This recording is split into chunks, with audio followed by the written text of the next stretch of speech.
যারা আসসালামু আলাইকুম জানাচ্ছ সকলকে ওয়ালাইকুম আসসালাম প্রথমেই জানিয়ে নিচ্ছি। তো আমরা লাস্ট দিন টাং পড়তে গিয়ে আটকিয়ে গিয়েছিলাম, জিহ্বা পড়তে গিয়ে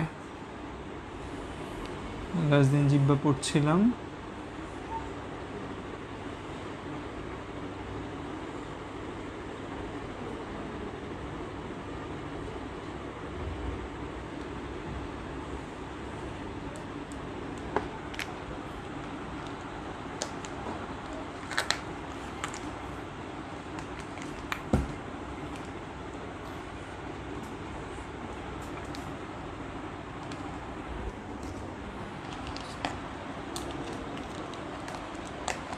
আচ্ছা, তো আমি তোমাদের সাথে কথা বলছি, আমি জাস্ট ডায়াগ্রামটা এঁকে নেই, তারপর তোমাদের এটা জিহ্বা ছিল, এই যে নিচু অংশটা ছিল এটা হচ্ছে সালকাস টার্মিনালিস,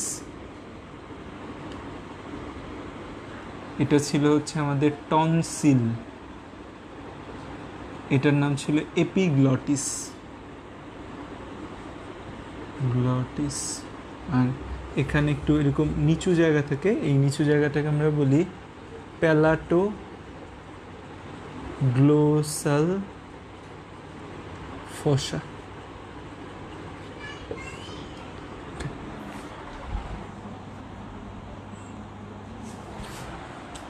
বোর্ড এই পর্যন্ত লিখবো, ঠিক আছে? এতটুকু দেখা যায়? আমি তো দেখছি বোর্ডের অনেক নিচ পর্যন্ত দেখা যাচ্ছে, একদম এতটুকু পর্যন্ত বোর্ডে লিখবো। আশা করি এতটুকু বোর্ডে তোমরা এতটুকু দেখতে পাবে। ইয়েস, আমি দাগ দিয়েছি, আমি দেখতে পাচ্ছি। আচ্ছা, আরেকটু নিচ পর্যন্ত আমরা লিখতে পারি চাইলে। ওকে, আমরা এতটুকু পর্যন্ত লিখবো, ঠিক আছে? আচ্ছা, তো প্রথমেই আমি তোমাদের উদ্দেশ্যে কিছু কথা বলে নিই। তোমরা মাত্র 39 জন লাইভে যুক্ত আছে এখন। যারা যুক্ত নেই তাদের দুর্ভাগ্য যে তারা পেইড কোর্স করে টাকা পয়সা দিয়েও ক্লাস করতে পারছে না।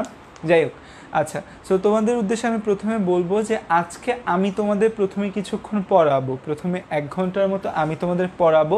সেই টাইমে আমি তোমাদের কোনো প্রশ্নের উত্তর নিচ্ছি না, না নেওয়ার পর তারপর আমি তোমাদের প্রশ্নের উত্তরগুলো নিব এবং সেগুলো অ্যান্সার দিব। এবং একটা টপিকস আমি জাস্ট একবার বোঝাবো না, 2-3 বার করে বোঝাবো। তোমরা না বোঝার মতো আশা করি কিছু থাকবে না, কারণ লাস্ট 2 দিন দেখেছি তোমাদের সকল প্রশ্নের উত্তর মাঝখানে দিতে গিয়ে আমাদের ক্লাস অনেক স্লো হয়ে যায় এবং হচ্ছে আমরা আসলে আমাদের যতটুকু ইচ্ছা থাকে ততটুকু আমরা শেষ করতে পারি না। তোমাদের প্রশ্নের উত্তর দেওয়া হবে, এটা নিয়ে তোমরা চিন্তা করো না। সো এখন কমেন্টে শুধু তোমরা প্রশ্নগুলো করো না, এখন তোমরা কমেন্টে প্রশ্নগুলো করলে তোমরা অ্যান্সারটা আর পাবে না। সো আমি হচ্ছে যে প্রথমে তোমাদের পড়ানোর পর আমি তোমাদের কিছু সময় দিব, সেই টাইমগুলোতে তোমরা আমাকে প্রশ্ন করবে, তখন আমি প্রশ্নের উত্তর দিব। এবং আজকেরটা আমি প্রথমে কিছুক্ষণ পড়িয়ে নিব, কারণ না হলে আমাদের সিলেবাস শেষ হবে না। যদিও 3 আর 4 অধ্যায়টাই তুলনামূলক অনেক বড়, তাও হচ্ছে যে আমরা চাচ্ছি একটু তাড়াতাড়ি শেষ করার জন্য, মানে আমাদের রুটিন অনুযায়ী শেষ করার জন্য। আমরা যেভাবে আগাচ্ছি আমাদের রুটিন অনুযায়ী শেষ হবে না। তো দেখা যাক, আমরা আজকে শুরু করি। তো লাস্ট দিন আমরা হচ্ছে যে এই জায়গাটায় গিয়ে আটকে গিয়েছিলাম। আমরা জিহ্বা সম্পর্কে জেনেছি, সার্কাস টার্মিনালিস, এখানে কি কি সাতকুড়ি থাকে সেগুলো সম্পর্কে আমরা জেনেছি। তো আমি আজকে কালকে যেটি তোমাদের বলছিলাম যে এই জিহ্বার পেছনে এই জায়গায় একটু নিচু জায়গা থাকে, এই যে নিচু জায়গাটা থাকে, এই নিচু জায়গাটাকে বলা হয় প্যালাটো গ্লোসাল ফসা। কারণ এখানে যে মাংসপেশিটা থাকে, সেই একটা মাংসপেশি থাকে, সেই মাংসপেশিটার নাম হচ্ছে প্যালাটাইল মাসেল। আর এই জিহ্বার মেডিকেলীয় ভাষা হচ্ছে, জিহ্বাকে মেডিকেলীয় ভাষায় গ্লোসা ডাকে। এটা হচ্ছে জিহ্বার হচ্ছে ল্যাটিন ওয়ার্ড, আমরা ল্যাটিনে জিহ্বাকে হচ্ছে গ্লোসা ডাকি। সো এই জিহ্বার পেছনে এই নিচু জায়গাটাকে বলা হয় প্যালাটো গ্লোসাল ফসা। সো এই ফসাটার ইম্পর্টেন্স কি? এই যে আমরা ভাত খাই না, ভাত খাইতে নিলে আমাদের কাঁটা আটকায় না, কাঁটা আটকায় যে জায়গায়, আমরা যে বলি আমাদের গলায় কাঁটা আটকাইছে, এই গলায় কাঁটা আটকায় এই জায়গাটায়। নর্মালি হচ্ছে আমাদের শ্বাসনালীতেও বা অন্ননালীতেও কাঁটা আটকায়, বাট এই জায়গাটায় আমাদের নর্মালি জিহ্বার পেছনে এই জায়গাটায় গলায় কাঁটা আটকায় থাকে। দেখবে যে গলায় কাঁটা আটকেলে মনে হবে এই জায়গাগুলোয় গলায় কাঁটা আটকে রয়েছে। এবং আরেকটা মজার ব্যাপার হচ্ছে এই নিচু জায়গাটা কি স্মাগলার যারা চোরাচালান করার জন্য ব্যবহার করা হয়। কি এরা একটা বিশেষ ট্রেনিং নিয়ে এই গলার এই জায়গাটাকে নিচু করে বের করতে শিখে। তারা মেডিকেল একটা ট্রেনিং নেয়, তারপর করে কি তারা এই জায়গাটার মধ্যে ডায়মন্ড রাখে, এই জায়গাটার মধ্যে ডায়মন্ড রেখে ডায়মন্ড স্মাগলিং করে। সো এই জন্য এটাকে আবার ডায়মন্ড স্মাগলিং ফসাও বলা হয়। এই ফসাটার আরেকটা নাম হচ্ছে এই ফসাটার আরেকটা সুন্দর নাম বলা হয়, এটাকে বলা হয় ডায়মন্ড স্মাগলিং ফসা। ফসা মানে কি? ফসা মানে হচ্ছে নিচু জায়গা। ফসা মানে কি? নিচু জায়গা।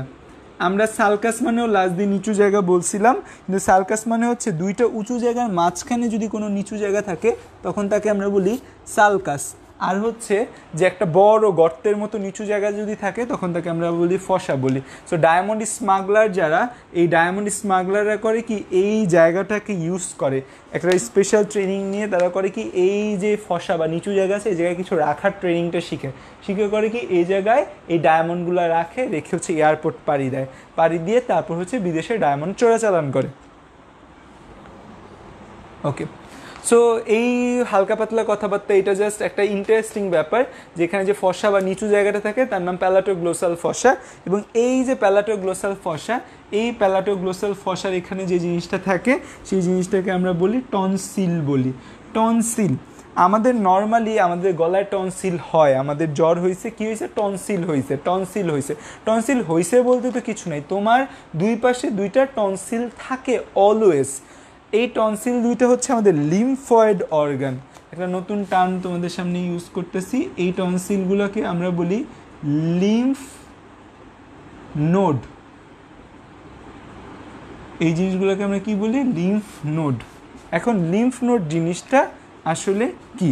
তোমাদের লাস্ট দিন বলছিলাম, মানে লাস্ট না একদম ফার্স্ট দিন বলছিলাম যে লসিকা বা লিম্ফ মানে কি।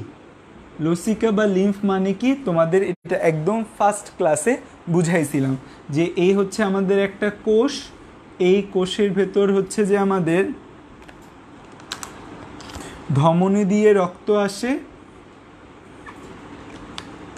আর শিরা দিয়ে রক্ত বের হয়ে যায়। ধমনী দিয়ে রক্ত আসে আর শিরা দিয়ে রক্ত বের হয়ে যায়।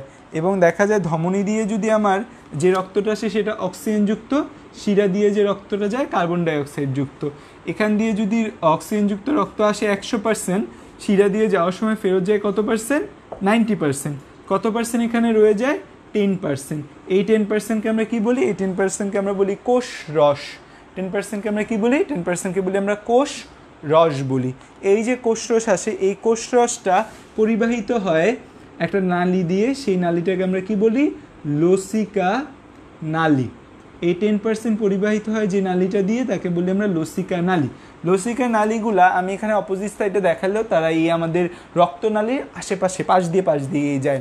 তো লসিকা নালী, এই লসিকা নালীটা সহ আরও অনেক কিছু মিলে আমাদের লসিকা তন্ত্র তৈরি হয়েছে। আমরা তোমাদের একদম ফার্স্ট দিন বলেছিলাম যে আমাদের রক্ত সংবহন তন্ত্র আছে, রক্ত সংবহনের ঠিক পাশ দিয়ে লসিকা যায়, সেটা নিয়ে লসিকা তন্ত্র রয়েছে। তো লসিকা এই নালীগুলা করে কি যে দুইটা লসিকা নালী, ধরো এই পাশে একটা লসিকা নালী আছে, এই পাশে একটা লসিকা নালী আছে, দুইটা লসিকা নালীর ফিল্টার হওয়ার জন্য একটা জায়গা থাকে। দুইটা লসিকা নালী, তাহলে এটা একটা লসিকা নালী, ঠিক আছে? এটা একটা লসিকা নালী, এটাও একটা লসিকা নালী। দুইটা লসিকা নালী এরকম একটা গোল কিছুর মধ্য দিয়ে একটা ঢুকলো আর একটা বের হলো, একটা লসিকা নালী প্রবেশ করলো আর একটা লসিকা নালী বের হলো। এবং এই জায়গাটায় একটা ফিল্টারিং প্রসেস চলে, এই জায়গাটা একটা ফিল্টারিং প্রসেস চলে যে এই জায়গাটায় ফিল্টার করা হয়। কি ফিল্টার করা হয়? এই যে লসিকাটা আসছে সেই লসিকাটাকে ফিল্টার করে, ছেঁকে দেখে যে লসিকার মধ্যে কোনো জীবাণু আছে কি না, লসিকার ভেতর কোনো ব্যাকটেরিয়া আছে কি না, লসিকার ভেতর কোনো কৃমি জাতীয় পদার্থ প্যারাসাইট আছে কি না। তোমাদের বলছিলাম না যে একটা রোগ হয় যেটাকে আমরা গোদ রোগ বলি, যে লসিকা নালীগুলো যদি বন্ধ হয়ে যায় তখন একটা রোগ হয় যেটাকে আমরা গোদ রোগ বলি বা এলিফ্যান্থিয়াসিস বলি। কোন কৃমির কারণে দেখা যায়? উচেরিয়া ব্যানক্রফটি নামে একটা কৃমির কারণে দেখা যায়, যাকে আমরা ফাইলেরিয়া বলি। একদম প্রথম ক্লাসে আমি পড়েছিলাম যে ফাইলেরিয়া নামক একটা রোগ আছে, যেই রোগটা আমাদের নর্মাল যে মশা আছে সেই নর্মাল মশার কামড়ে হয়। নর্মাল মশার নাম হচ্ছে কিউলেক্স মশা। সেই কিউলেক্স মশার কামড়ে হয়, কারণ কিউলেক্স মশার পেটের ভেতর একটা কৃমি থাকে, সেই কৃমিটার নাম উচেরিয়া ব্যানক্রফটি। সেই উচেরিয়া ব্যানক্রফটি নামক একটা কৃমির কামড়ের কারণে আমাদের এই ফাইলেরিয়া নামক রোগটা হয়ে থাকে। তো তখন কি হয়, এই লসিকানালিগুলো বন্ধ হয়ে যায়। এই লসিকানালিগুলার এই যে অংশটি স্ফীত অংশ, ফোলা অংশ, যে জায়গাটা ফিল্টার হয়, সেই ফিল্টার হওয়ার জায়গাটা বন্ধ হয়ে যায়। এই যে ফিল্টার যে জায়গাটা হয়, এই জায়গাটাকে আমরা বলি, জিব্বা আমাদের দরকার নেই, আমরা জিব্বা মুছে ফেলি, তো জিব্বা ছোটো করে দিলাম। তো এই লসিকানালির এই যে স্ফীত অংশটা যেখানে ফিল্টার হয় তাকে আমরা বলি হচ্ছে লিম্ফ। আচ্ছা, বাংলায় ইংরেজিতে বলি আমরা লিম্ফ। লসিকা ইংরেজি হচ্ছে লিম্ফ, লিম্ফ নোড, বা বাংলায় বলা হয় লসিকা গ্রন্থিও বলে এই জিনিসটাকে। যদিও এটা গ্রন্থির মতো কোনো কাজ করে না, আমাদের গ্রন্থি থেকে তো কিছু খরিত হবে, এখান থেকে কিছু খরিত হয় না, এটাকে বলে লিম্ফ নোড। তো আমাদের বডিতে অসংখ্য লিম্ফ নোড রয়েছে, সেইরকম একটা লিম্ফ নোড হচ্ছে টনসিল। টনসিল যদি কেউ ফিল করতে চাও নিজের দেহে, যে তুমি তোমার নিজের বডিতে টনসিল ফিল করতে চাও, কারণ যখন দেখা যায় আমাদের টনসিল হয় তখন আমরা ডাক্তার দেখাতে গিয়ে ডাক্তার আমাদের ঠিক গলার এই জায়গাটায়, খেয়াল করো, হাত দুইটা এভাবে ধরো, 3 আঙ্গুল, এই যে ম্যান্ডিবল, নিচে ম্যান্ডিবলটা বুঝেছে, ম্যান্ডিবল বরাবর জাস্ট এই জায়গাটায় যে আমাদের দুই পাশে দুইটা গ্রন্থি আছে, এই গ্রন্থিটাকে বলা হয় টনসিল বা লিম্ফ নোড। তো এইটা দেখবা যে ডাক্তাররা গেলে বলে এইখানে ধরে বলে ঢোক গিলতে বলে, তোমার ঢোক গিললে এই জিনিসটা ভালো মতো আরও ফিল হবে। বা করে কি, আমাদের হচ্ছে যে একটা এই টনসিল দেখার জন্য একটা স্প্যাচুলা আছে, এরকম হয় স্প্যাচুলাটা, সেটা জিহ্বার মধ্যে দিয়ে এভাবে বের করে নামায় তারপর দুই পাশে টনসিল দেখেন। সো আমাদের এই টনসিলটা মেইনলি আমাদের একটা লিম্ফ নোড বা লসিকা গ্রন্থি। এই লিম্ফ নোডের কাজগুলো আসলে কি, লিম্ফ নোড বা এই লসিকা, এদের মধ্যে প্রচুর শ্বেত রক্তকণিকা থাকে। এদের মধ্যে প্রচুর কি থাকে, শ্বেত রক্তকণিকা। শ্বেত রক্তকণিকার কাজ কি তোমরা সবাই জানো, শ্বেত রক্তকণিকার কাজ হচ্ছে আমাদের দেহের প্রতিরক্ষামূলক কাজ করা।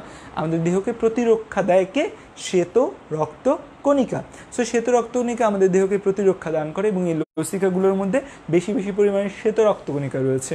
তো এই লসিকার গ্রন্থিগুলোর মধ্যেও শ্বেত রক্তকণিকা আছে, তার মানে এদের কাজ কি, এদের কাজ আমাদের প্রতিরক্ষা দান করা। এদের কাজ কি, আমাদের প্রতিরক্ষা দান করা। কেন? কারণ আমাদের মুখ একটা ওপেন জায়গা, এখান দিয়ে প্রতিনিয়ত আমি কথা বলছি আর ভাইরাস, ব্যাকটেরিয়া, ফাঙ্গাস এগুলো ঢুকছে, এবং হচ্ছে আমরা খাবার মাধ্যমে অনেক আজে বাজে জিনিস আমাদের দেহের ভেতর নিচ্ছি। সো আমাদের এই লসিকা গ্রন্থিগুলো সবসময় সচেষ্ট জীবাণু ধ্বংস করার জন্য। কিন্তু আমরা যখন এত বেশি জীবাণু আমাদের দেহের ভেতর ঢুকায় ফেলি, বা কোনো ভাইরাস ব্যাকটেরিয়া গিয়ে যখন ওকে ইনফেক্ট করে ফেলে, ওকে আক্রমণ করে, এবং ও ওই ভাইরাস ব্যাকটেরিয়াটাকে ধ্বংস করতে পারে না, তখন ও আস্তে আস্তে ফুলতে শুরু করে এবং ওর মধ্যে ব্যথা শুরু হয়। আমরা এই যে টনসিলের ব্যথা, আমরা বলি যে টনসিল হয়েছে, এটা আসলে একটা প্রদাহ বা ইনফ্লামেশন। প্রদাহ বা ইনফ্লামেশন কি, সেটা আমি তোমাদের এখন একটু জানাতে চাই। তো এতটুকু বললাম, আমি তোমাদের প্রশ্ন করার টাইম দিব। প্রদাহ বা ইনফ্লামেশন কি, সেটা আমি তোমাদের একটু জানাতে চাই, যে প্রদাহ বা ইনফ্লামেশনটা আসলে কি। প্রদাহ বা ইনফ্লামেশন, প্রদাহ বা ইনফ্লামেশন জিনিসটা আসলে কি। ধরো কেউ তোমার গাল বরাবর জোর একটা চটকানা দিল, থাপ্পড় দিলে কি হবে, প্রথমে এই জায়গাটা ব্যথা করবে। ঠিক তেমনি প্রদাহের ফার্স্ট সাইনটাও হচ্ছে ব্যথা। তারপর কি হবে, তোমার এই জায়গাটা দেখবা লাল হয়ে গেছে, তার মানে প্রদাহের আরেকটা সাইন হচ্ছে লাল হয়ে যাওয়া। তারপর কি দেখবা, এই জায়গাটা আস্তে আস্তে ফুলে উঠতেছে, এই জায়গাটা আস্তে আস্তে কী হবে, ফুল উঠবে। জোরে যদি কেউ থাপ্পড় দেয় তাহলে কী হবে, এই জায়গা প্রথমে ব্যথা করবে, সাথে সাথে লাল হয়ে যাবে, তারপর আস্তে আস্তে ফুলে যাবে। তার মানে 3 নম্বর যে লক্ষণটা সেটা হচ্ছে ফুলে যাবে। 4 নম্বর যে ব্যাপারটা দেখা যায়, ফোলার সাথে সাথে কি হয়, জায়গাটা গরম হয়ে যায় না। আমরা অনেক সময় থ্রেড দিই আমাদের দেশের ভাষায়, যে টিচাররা আগে থ্রেড দিত যে মাইরা কানাপট্টি গরম করে ফেলবে, মানে তারা এমনভাবে কানে থাপ্পড় দিবে যে কান গরম হয়ে যাবে। বা কেউ চাইলে এখন কানের মধ্যে থাপ্পড় দিয়ে দেখতে পারো, কান গরম হয়ে যায়। দ্যাট মিনস ঠিক তেমনি আমরা প্রথমে ব্যথা হবে, তারপর লাল হবে, তারপর জায়গাটা ফুলে যাবে, এবং পরবর্তীতে জায়গাটা গরম হয়ে যায়। ঠিক আছে, গরম হয়ে যায়। তারপর যেটা দেখা যায় একদম লাস্টে দেখা যায় আমাদের যে জায়গায় মারা হয়, ছোটোবেলায় তোমরা টিচারদের মার খেয়েছো কিনা জানি না, আমাদের স্কুল যেটা ছিল শামসুল হক খান স্কুল অ্যান্ড কলেজ, সেখানে প্রচুর মারা হতো এবং এখনও সে জায়গায় মারা হচ্ছে, মানে মানে স্বাস্থ্যসম্মত বা কি বলা যায় সংবিধানবদ্ধ মারা, ব্যাট মানে ট্রাকে করে ব্যাট আনা হতো ওই জায়গায়, এখনও আনা হয়, মেয়েদেরও মারে, কলেজের মেয়েদের। তো দেখা যায় যে যে জায়গাটায় মারে, অনেক মারার পর না সেই জায়গাটায় কোনো সেন্স পাওয়া যায় না। ধরো মারছে, মেরে হচ্ছে হাত লাল করে ফেলছে, তারপর দেখবে এই জায়গায় ধরতেছে, মনেই হবে না তোমার হাত আছে না কি আছে। তো আমাদের এই জায়গায় ফাংশন লস হয়। তো নর্মাল যে কাজ আমরা অনুভূতিহীন হয়ে যাই, বা আমরা এই জায়গাটা দিয়ে আর কাজ করতে পারি না, নর্মাল কাজ করতে পারি না, এটা আমরা বলি হচ্ছে যে ফাংশন লস হয়।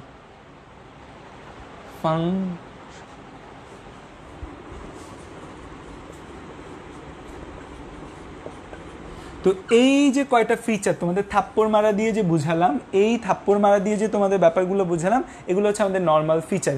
এই ফিচারগুলো যে জায়গায় পাওয়া যাবে, এই ফিচারগুলো যে জায়গায় পাওয়া যাবে সেই জিনিসটাকে বলবো আমরা ইনফ্লামেশন বা প্রদাহ। সেই জায়গাটাকে আমরা কি বলবো? ইনফ্লামেশন বা প্রদাহ। এই পাঁচটা জিনিস যে জায়গায় পাবো সেই জায়গাটাকে আমরা বলবো ইনফ্লামেশন বা প্রদাহ। এখন তুমি আমাকে জিজ্ঞাসা করতে পারো, ভাই আপনার গালে যে থাপ্পড় দিলেন এটাও কি ইনফ্লামেশন বা প্রদাহ? অবভিয়াসলি ইট ইজ ইনফ্লামেশন বা প্রদাহ, ঠিক আছে? সো এটা অবভিয়াসলি ইনফ্লামেশন বা প্রদাহ, এটা মাংসপেশির ইনফ্লামেশন বা প্রদাহ, মাংসপেশির ইনফ্লামেশন বা প্রদাহ এটা। সো এখন দেখো যে যে জায়গায় ইনফ্লামেশন বা প্রদাহ পাবা সেখানে নামের শেষে আইটিস, নামের শেষে আইটিস যুক্ত হবে। তোমাদের যদি কারো টনসিল হয়ে থাকে তাহলে প্রথমেই দেখবা যে এই জায়গাটা না প্রচণ্ড ব্যথা করে, এই জায়গাটা প্রচণ্ড ব্যথা করতেছে, প্রথম ফিচার।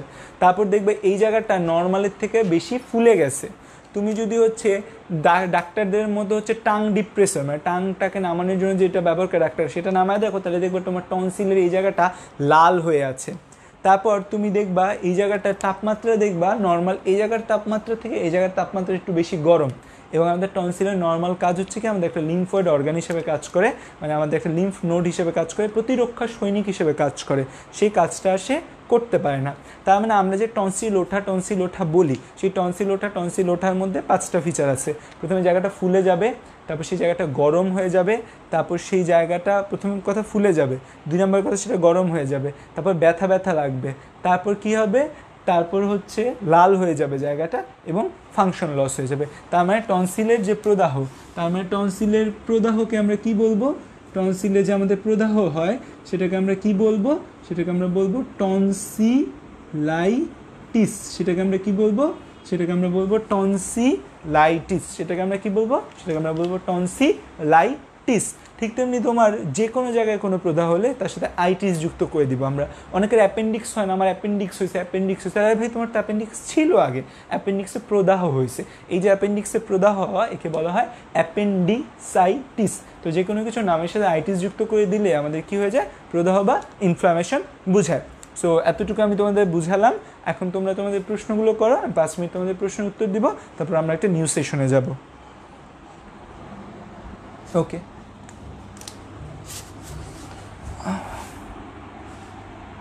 আচ্ছা 5 নং যে জিনিসটা সেটি হচ্ছে ফাংশন লস। ফাংশন লস মানে হচ্ছে নর্মাল যার যেটা কাজ সে কাজটা আর করতে পারছে না। আমাদের ধরো হচ্ছে তোমার হাতের কাজ কি? হাতের কাজ হচ্ছে তোমার ভার বহন করা, কিন্তু হচ্ছে এটা যদি ফাংশন লস হয়ে যায় তখন সে কি করতে পারবে না? ভার বহন করতে পারবে না। তোমার টনসিলের কাজ কি? টনসিলের কাজ হচ্ছে যে এটা লিম্ফয়েড অর্গান হিসেবে কাজ করে, মানে এটা শ্বেত রক্তকণিকার সাহায্যে আমাদের দেহে প্রতিরক্ষা মেনটেন করতে সাহায্য করে। সো যখন তুমি কি করছো, যখন তুমি এই টনসিলাইটিস হচ্ছে তখন তোমার এই প্রতিরক্ষা মেনটেন করার কাজটা হবে না ঠিক মতো। সো এটাকে বলে ফাংশনীয়, মানে ল্যাটিন ভাষায় আমরা বলি ফাংশনীয় লেসিয়া, ফাংশন লস। টনসিল অপারেশন কি করলে কি টনসিল কেটে ফেলে দেওয়া? হ্যাঁ, টনসিল অপারেশন করলে টনসিল কেটে ফেলা হয়। আচ্ছা, প্রদাহের ধারাবাহিক ঘটনাগুলো এমন যে লাল হয়, গরম হয়, ফুলে যায়, ব্যথার প্রকাশ ঘটে। হ্যাঁ, আজমল স্যারের বইয়ে বলা আছে যে লাল হয়, গরম হয়, ফুলে যায়, ব্যথা হয়, তারপর হচ্ছে ফাংশন লস হয়। এইগুলা হচ্ছে যে নর্মালি ফিচার বলা, এবং নর্মালি সিরিয়ালটা এরকমই থাকে, প্রথমে লাল হবে, তারপর গরম হবে, তারপর ফুলে যাবে, তারপর ব্যথার প্রকাশ ঘটবে। বাট হচ্ছে যে আমি মনে রাখার জন্য তোমাদের এভাবে মনে রাখাই যে প্রথমেই দেখা যায় যে আমাদের কাছে ব্যথার অনুভূতিটা সবার আগে পাওয়া যায়। আমি যদি তোমাকে মারি, তুমি প্রথমেই লাল হওয়ার অনুভূতিটা পাবা না, তুমি প্রথমেই পাবা ব্যথা হওয়ার অনুভূতি। ব্যথা হওয়ার পর তুমি আয়নার সামনে গিয়ে তাকায় দেখবা জায়গাটা লাল হয়ে গেছে, তারপর ধরে দেখবা জিনিসটা গরম হয়ে, তারপর দেখবা যে ফুলে গেছে, তারপর ধরে দেখবা গরম হয়ে গেছে, তারপর মনে হবে তোমার ফাংশন লস হয়ে গেছে। এটা তোমাদের মনে রাখার জন্য এইভাবে আমি বুঝাচ্ছি। আচ্ছা, মামস নিয়ে যে প্রশ্নটা করা হয়েছে, মামস আসলে একটা ভাইরাসের কারণে হয়। মামস ভাইরাসের কারণে হচ্ছে যে মামস নামক একটা রোগ হয়। এর কারণে টনসিল ফোলে না, এর কারণে মেইনলি আমাদের দেহের লালা গ্রন্থিগুলা, বিশেষ করে প্যারোটিড গ্রন্থি যেটা রয়েছে, সেই প্যারোটিড গ্রন্থিটা ফুলে যায়। মামসের কারণে মেইনলি আমাদের কোন গ্রন্থি ফুলে যায়? মামসের কারণে মেইনলি আমাদের প্যারোটিড গ্রন্থিটা ফুলে যায়। আমাদের যে প্যারোটিড গ্রন্থি রয়েছে, এই প্যারোটিড গ্রন্থিটা ফুলে যায় কিসের কারণে? মামসের কারণে। এটা একটা ভাইরাসের কারণে হয়, মামস ভাইরাসের কারণে এই রোগটা হয়। এতে প্যারোটিড গ্রন্থি ফুলে যায়, এতে মোস্ট প্রবাবলি টনসিলটা বোঝা যায় না। আচ্ছা, টনসিল অপারেশন করলে কি? হ্যাঁ, টনসিল কেটে ফেলে। টনসিল না থাকলে আর অপারেশন করে ফেলে দিলে কি প্রবলেম? টনসিল না থাকলে বা টনসিল যদি তুমি ফেলে দাও তাহলে কি হবে? মুখগহ্বরে যে প্রতিরক্ষা সিস্টেমটা ছিল, সেই প্রতিরক্ষা সিস্টেমটা কিন্তু সেভাবে থাকবে না। সো দেখা যায় নেজাল ক্যাভিটি বা শ্বাসনালীতে যে রোগ শোকগুলো, সেগুলো একটু বেড়ে যাবে এবং তাদের সাবধান থাকতে হবে। লসিকানালীতে রোগ হলে কি বলে? লসিকানালীতে অনেক টাইপের রোগ হয়, একটা বিশেষ রোগ হয় আমরা যেটাকে ব্লাড ক্যান্সার বলি, এটা কিন্তু লসিকানালীর মাধ্যমেই হয়, বা লিউকেমিয়া বলা হয় সেই রোগটাকে। বা লসিকা লিম্ফ নোডগুলো ফুলে যেতে পারে, তাদের আমরা লিম্ফোমা বলি। এটা চতুর্থ অধ্যায়ে স্পেশালি পড়াবো। অ্যালার্জির কারণে ইনফ্লামেশন হয়, এই ব্যাপারটিকে আসলে হ্যাঁ, অ্যালার্জি তো ওয়ান কাইন্ড অফ ইনফ্লামেশন, মানে অ্যালার্জি হচ্ছে one kind of inflammatory reaction, মানে ইনফ্লামেশনের ফলে যে যে ঘটনা দেখা যায় সেগুলো অ্যালার্জিতে দেখা যায়। ওকে, তারপর হচ্ছে ওকে টনসিল, মামস কি না? মামস টনসিলের মেইন কাজ কি? টনসিলের মেইন কাজ হচ্ছে আমাদের মুখগহ্বরের প্রতিরক্ষা দেওয়া। থাপ্পড় দিলে তো তেমন কোনো অনুভূতি হ্রাস হয় না, থাপ্পড় দিলে সেইভাবে অনুভূতি হ্রাস হয় না। সো আমাদের থাপ্পড়টা একটা ট্রু ইনফ্লামেটরি রিয়াকশন না, আমি জাস্ট বোঝানোর জন্য। আর ও ফাংশন লসটা কিন্তু আজীবনের জন্য থাকবে না, ফর এ সেকেন্ড। ফাংশন দিলে তোমার যদি কেউ জোরে থাপ্পড় দেয় না, তো কিছুক্ষণের জন্য তুমি এই জায়গাটায় অনুভূতি পাবা না, ঠিক আছে? এইটা হচ্ছে কথা। সালকাস টার্মিনালিস হচ্ছে আমাদের জিহ্বার প্রস্বাদ দেশে বা পেছনের দিকে একটা নিচু জায়গা থাকে, এরকম ভি শেপড একটা নিচু জায়গা থাকে, চিকুন নিচু জায়গা, এটাকে আমরা সালকাস টার্মিনালিস বলি। জিহ্বা ব্যথা করে না কেন? জিহ্বা ব্যথা করে না, জিহ্বার মধ্যে কামড় দিয়ে দেখো ব্যথা করে কি করে না। জিহ্বার মধ্যে মেইনলি সেন্সরি নার্ভ সাপ্লাই বেশি, মোটর নার্ভ সাপ্লাই বা ব্যথা পাওয়ার যে অনুভূতি, পেইন সেন্সেটরি নার্ভগুলো জিহ্বার মধ্যে একটু কম থাকে। টনসিলের সাথে ঠান্ডা লাগার সম্পর্ক কি? বলা হয় ঠান্ডা পানি না খেতে। নর্মালি বলা হয় ঠান্ডা পানি না খেতে। কেন বলা হয়? যে ঠান্ডা পানিতে ধরা হয় যে ঠান্ডা পানিতে বিভিন্ন ভাইরাস ব্যাকটেরিয়াগুলো বেশি থাকে। গরম পানিতে ভাইরাস ব্যাকটেরিয়াগুলো বাঁচতে পারে না, ঠান্ডা পানিতে ভাইরাস ব্যাকটেরিয়াগুলো বেশি থাকে। সো ঠান্ডা পানি খেলে ভাইরাস ব্যাকটেরিয়াতে ইনফেক্ট হওয়ার সম্ভাবনা বেশি থাকে। আরেকটা হচ্ছে ঠান্ডা পানিটা কিন্তু আমাদের এই যে স্কিনটা আছে, জিহ্বা সহ এই যে স্কিনটা আছে, মানে এর উপরে যে মিউকাস লেয়ার, এই মিউকাস লেয়ারটার ক্ষতি করে, এই মিউকাস লেয়ারটার ক্ষতি করে। তো টনসিলের যে উপরে মিউকাস লেয়ারটা থাকে বা টনসিলের উপরের আবরণটাকেও ঠান্ডা পানি ক্ষতি করে। এই জন্য বলা হয় ঠান্ডা পানি না খেতে। ঠান্ডা পানি খেলে উপর আবরণটা নষ্ট হবে, এবং যখন কোনো আবরণ নষ্ট হয় তখন কিন্তু যে কোনো জীবাণু ওই জায়গাটায় প্রবেশ করার সম্ভাবনা থাকে। টনসিল পেকে যায় কেন? পেকে যায় কেন ব্যাপারটা হচ্ছে টনসিল পেকে যায় কেন? পেকে যাওয়া মানে হচ্ছে যখন তোমার ওইখানে পুঁজ তৈরি হবে, তোমার অনেক দিন ধরে টনসিলাইটিস, বাট তুমি হচ্ছে যে কোনো চিকিৎসা নেও না, তখন তোমার ওই জায়গাটায় আস্তে আস্তে পুঁজ বা ডেড সেল, ডেড নিউট্রোফিল বলি। পুঁজ মানে হচ্ছে আমাদের যে নিউট্রোফিল জাতীয় রক্তকণিকা আছে, সেটা ডেড নিউট্রোফিলকে আমরা পুঁজ বলি।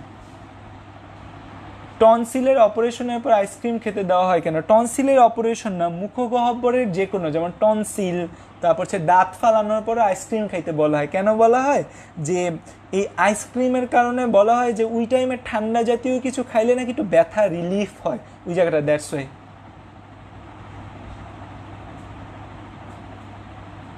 সালকাস টার্মিনালিসটা হচ্ছে, সালকাস মানে নিচু, টার্মিনাল মানে পেছনের দিকে বা শেষের দিকে। তো জিহ্বার শেষ অংশে একটা নিচু জায়গা থাকে, এই নিচু জায়গাকে সালকাস টার্মিনালিস বলে। সালকাস টার্মিনালিসের কোনো কাজ নেই, এটা একটা ডিমার্কেশন পয়েন্ট আমাদের জিহ্বার একদম সামনের অংশ আর পেছনের অংশ, মানে জিহ্বা কতটুকু এটাকে আলাদা করে সালকাস টার্মিনালিস। হ্যাঁ, টনসিল কেটে ফেলে দেহের অভ্যন্তরে রোগ প্রতিরোধ ক্ষমতা কমে যাবে। আমাকে ফ্রেন্ড রিকোয়েস্ট দেওয়া যায় না কেন? কেন দেওয়া যাবে না আমাকে? ও দীপকে কেন ফ্রেন্ড রিকোয়েস্ট দেওয়া যায় না? আল্লাহ রে, দীপ তো বহুত ফেমাস মানুষ, তাই কেন ফ্রেন্ড রিকোয়েস্ট দেওয়া যায় না? এটা নিয়ে মানুষের কত অভিযোগ।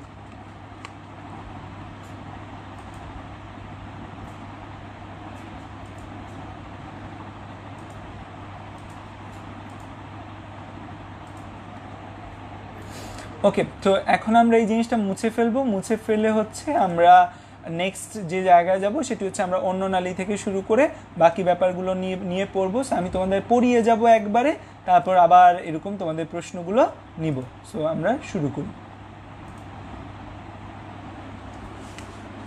দীপকে হচ্ছে যে মানুষ ফ্রেন্ড রিকোয়েস্ট দেওয়ার জন্য হচ্ছে ডাকে, খুবই ভালো কথা। আচ্ছা,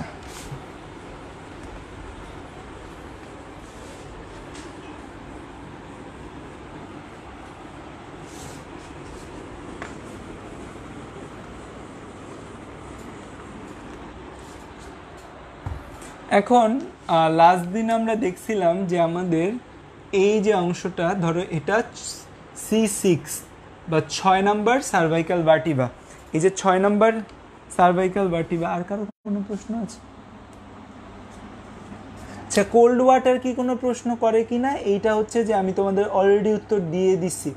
আইসক্রিম খেলে ব্যথা রিলিফ হলেও ভাইরাস ব্যাকটেরিয়া তো অ্যাটাক করবে। হ্যাঁ, আইসক্রিম খেলে ব্যথা রিলিফ হবে কিন্তু ভাইরাস ব্যাকটেরিয়া অ্যাটাক করবে। এটা একটা পপুলার ফেনোমেনন, এটার ব্যাড ইফেক্টও রয়েছে, বাট দেখা যায় একটু ভালো ইফেক্ট বেশি থাকে। 5টার মধ্যে কোনো একটা উপস্থিত থাকলে, প্রথম 4টা মোস্ট ইম্পর্টেন্ট, লাস্টেরটা না থাকলেও হয়। কোল্ড ওয়াটারটা বলছি একবার সাব্বির। ওকে, তো দেখো আমরা হচ্ছে যে দেখলাম যে আমরা লাস্ট দিন তোমাদের বলছিলাম আমাদের 6 নাম্বার সার্ভাইকাল ভার্টিব্রাটা খুব ইম্পর্টেন্ট, কারণ 6 নাম্বার সার্ভাইকাল ভার্টিব্রার পর জিনিস চেঞ্জ হয়ে যায়।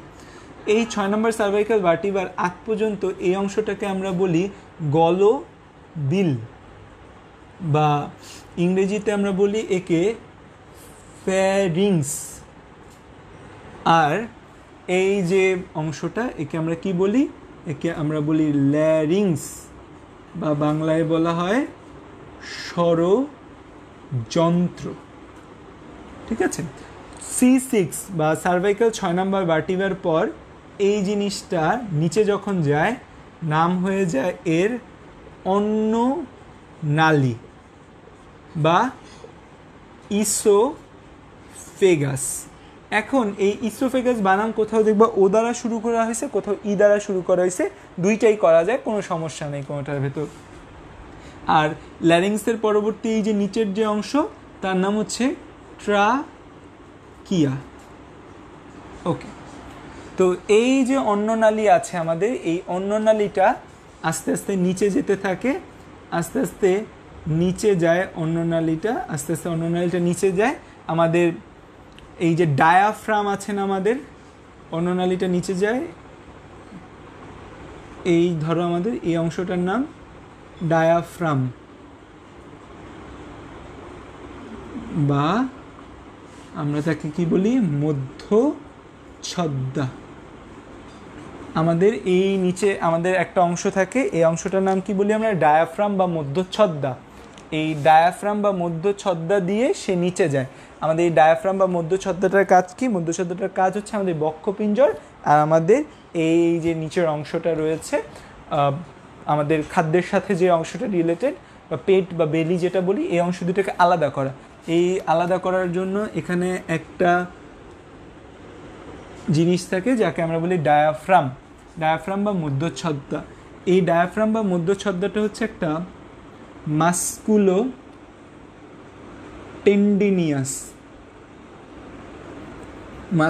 টেন্ডেনিয়াস অর্গান। মাস্কুলো টেন্ডেনিয়াস মানে কি? মাস্কুলো মানে মাসেল। মাস্কুলো কথাটা কোথা থেকে আসছে? মাসেল।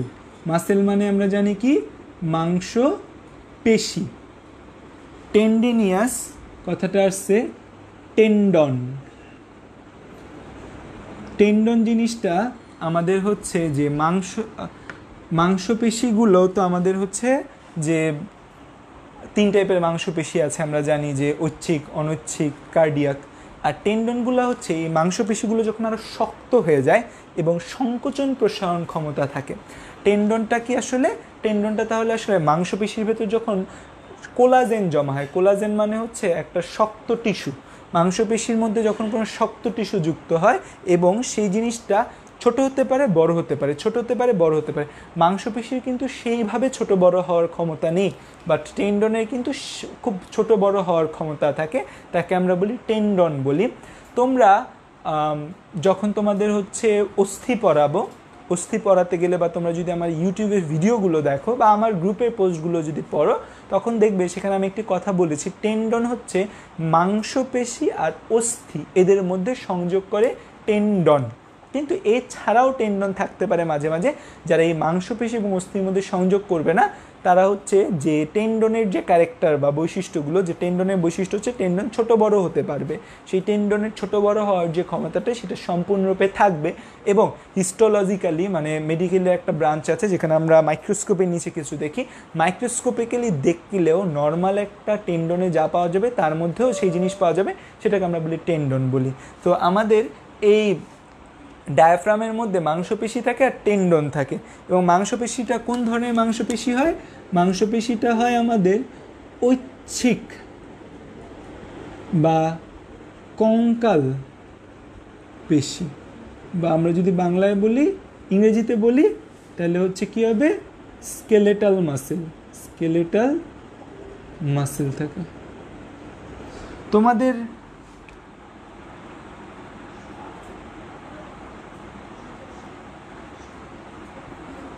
আমি এখন তোমাদের কোনো প্রশ্নের উত্তর দিব না, বলেছি এখন কোনো প্রশ্নের উত্তর হবে না, আমি পড়াবো, পড়ানোর পর প্রশ্নের উত্তর দিব।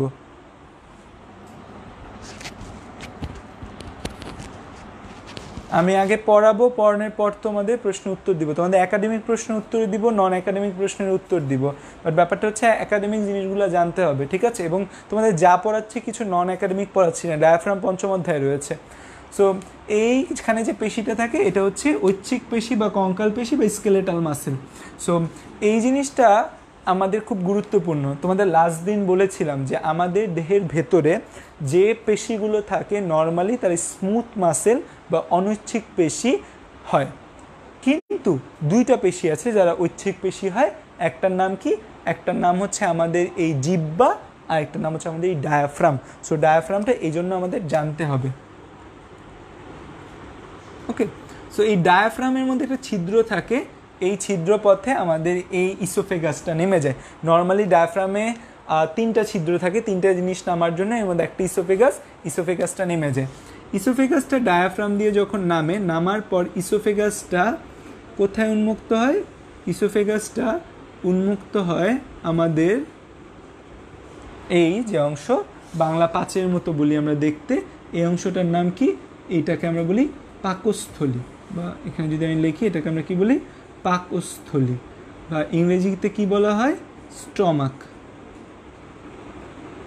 একটা মজার নলেজ হচ্ছে যে মুক্তিযুদ্ধের পর বাংলাদেশে একটা ডিবেট হয়েছিল। ডিবেটটা এমন ছিল যে যত জায়গায় পাক কথাটা আছে, পাকিস্তানে পাক কথাটা যে জায়গায় যত জায়গায় আছে সব জায়গা কেটে সেখানে বাংলা বা বঙ্গ অ্যাড করার জন্য, তো পাকস্থলী কী হয়ে যেত? পাকস্থলী হয়ে যেত বঙ্গস্থলী বা বাঙ্গস্থলী, ঠিক আছে? সো এরকম একটা ডিবেট আমাদের মুক্তিযুদ্ধের পর হয়েছিল, যদিও পরবর্তীতে সেই জিনিসটা আর থাকেনি, এখনও আমরা পাকস্থলী বলতে পারতেছি। সো আমার এটা বঙ্গস্থলী বলা লাগছে না। সো এটা হচ্ছে পাকস্থলী বা স্টমাক। পাকস্থলী বা স্টমাকটা আমাদের দেহের সব খাদ্যনালী যেগুলো রয়েছে, আমাদের খাদ্যনালীগুলা এই অন্ননালী থেকে আমাদের এই ডাইজেস্টিভ সিস্টেম বা খাদ্যনালীর অংশগুলো শুরু হয়। এর মধ্যে পাকস্থলীটা সবচেয়ে বেশি প্রসারিত হওয়ার ক্ষমতা থাকে, আমাদের পাকস্থলীটা সবচেয়ে বেশি প্রসারণ হওয়ার ক্ষমতা থাকে।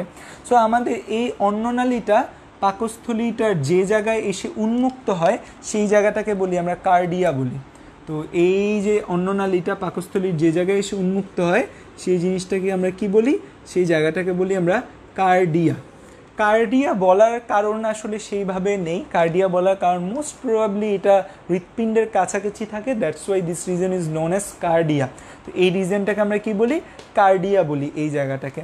এবং এই কার্ডিয়া বরাবর, এই বরাবর যদি আমি একটা ইমাজিনারি লাইন টানি, মানে একটা কাল্পনিক লাইন টানি, তাহলে এই উপরের যে অংশটা, এই উপরের অংশটাকে আমরা বলি ফান্ডাস।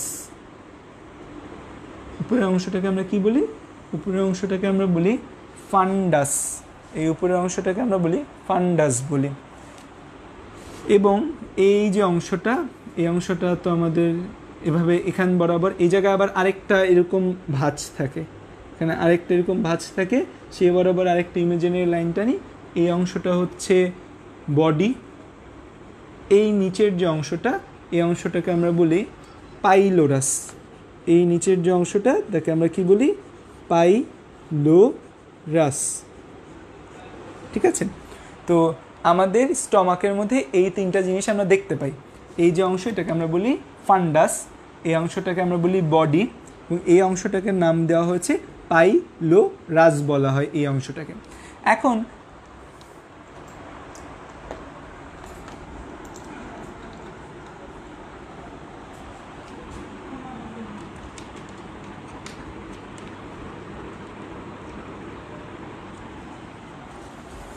আচ্ছা, তো এখন মজার ব্যাপার কিছু হলো যে এই দুই জায়গায় একটা দরজা থাকে। দরজাকে মেডিকেলীয় ভাষায় বলে স্ফিংটার বলা হয়। এই দুই জায়গায় একটা দরজা থাকে। এই দরজাগুলোকে আমরা কি বলি? আমরা স্ফিংটার বলি। এই দরজা বা স্ফিংটারের কাজ কি? দরজার কাজ কি?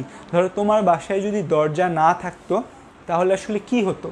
প্রথম কথা, তোমার কোনো নিরাপত্তা থাকতো না, এবং দ্বিতীয় যে ইম্পর্টেন্ট কথা সেটা হচ্ছে তোমার বাসায় যে কেউ প্রবেশ করতে পারতো। সো দ্যাটস ওয়াই দরজাটা দেওয়া হয় প্রবেশ নিয়ন্ত্রণ করার জন্য। ঠিক তেমনি এই জায়গায় যে দরজাগুলো রয়েছে, এই দরজাগুলোর কাজও নিয়ন্ত্রণ করা। এই যে এখানে যে দরজাটা থাকে, এই দরজাটা এবং এখানে দরজা, এই দুইটা দরজার নামের মধ্যে লাস্টে একটা অংশ রয়েছে যাকে আমরা বলি স্ফিংটার। এই দরজার নামের ক্ষেত্রে যে ওয়ার্ডটা ইউজ করা হচ্ছে তাকে আমরা বলি কি? স্ফিংটার। জিনিসটাকে আমরা কি বলি? স্ফিংটার বলি।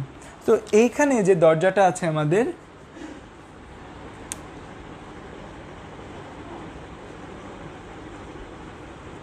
এই জায়গায় যে দরজাটা আছে, দেখো কোন জায়গায় দরজাটা আছে? কার্ডিয়ার কাছাকাছি দরজা আছে। তার মানে একে আমি কি বলবো? তার মানে একে আমি বলবো হচ্ছে কার্ডিয়াক স্ফিংটার। ঠিক আছে? আর এই জায়গায় যে স্ফিংটারটা দরজাটা রয়েছে তাকে আমি কি বলবো? তাকে আমি বলবো পাইলোরিক। যেহেতু এটা কার কাছাকাছি আসে? পাইলোরাসের কাছাকাছি আছে, এই জন্য একে আমি কি বলবো? Pyloric sphincter. এখন তোমার বাসার দরজা যেমন কোন কাজে হেল্প করে? তোমার বাসার দরজা হেল্প করে তোমার বাসায় কে ঢুকবে আর কে বের হবে সেই জিনিসটা নিয়ন্ত্রণ করার জন্য। তোমার বাসায় একটা চোর এসে গেট টোকালো, তুমি কি খুলবে না। সো এদের কাজও ঠিক তেমনি নিয়ন্ত্রণ করা, যে ঢোকা এবং বের হওয়া নিয়ন্ত্রণ করা এদের কাজ। ধরো একটা তুমি খাবার খাচ্ছ, এটা ধরো তোমার একটা খাবার, এই খাবারটা তোমার এই পথে নামবে, নেমে সে কার্ডিয়াক স্ফিংটারকে পার করবে, পার করে তোমার পাকস্থলীর ভেতর তাকে নিয়ে তুমি ডলা মোচড়া যা করো সেই ডলা মোচড়ার মধ্যে সে যাবে। তোমরা অনেকেই দেখছি কমেন্টের উত্তর দিচ্ছ, কমেন্টের রিপ্লাই দিচ্ছ।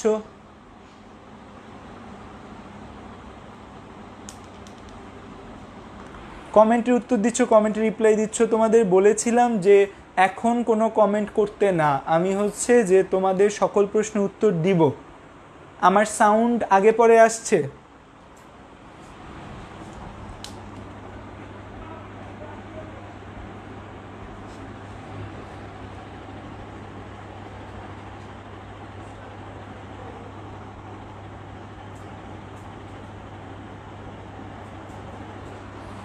আচ্ছা, ক্লাস ঝাপসা আসতেছে তোমার নেটের সমস্যার কারণে।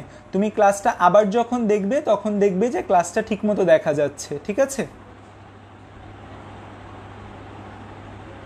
তোমরা ঝাপসা ঝাপসা নাকি সেটা তোমরা পরে দেখো, তোমরা হচ্ছে যে ক্লাসের আমার ভয়েসটা শোনার চেষ্টা করো ঠিক মতো।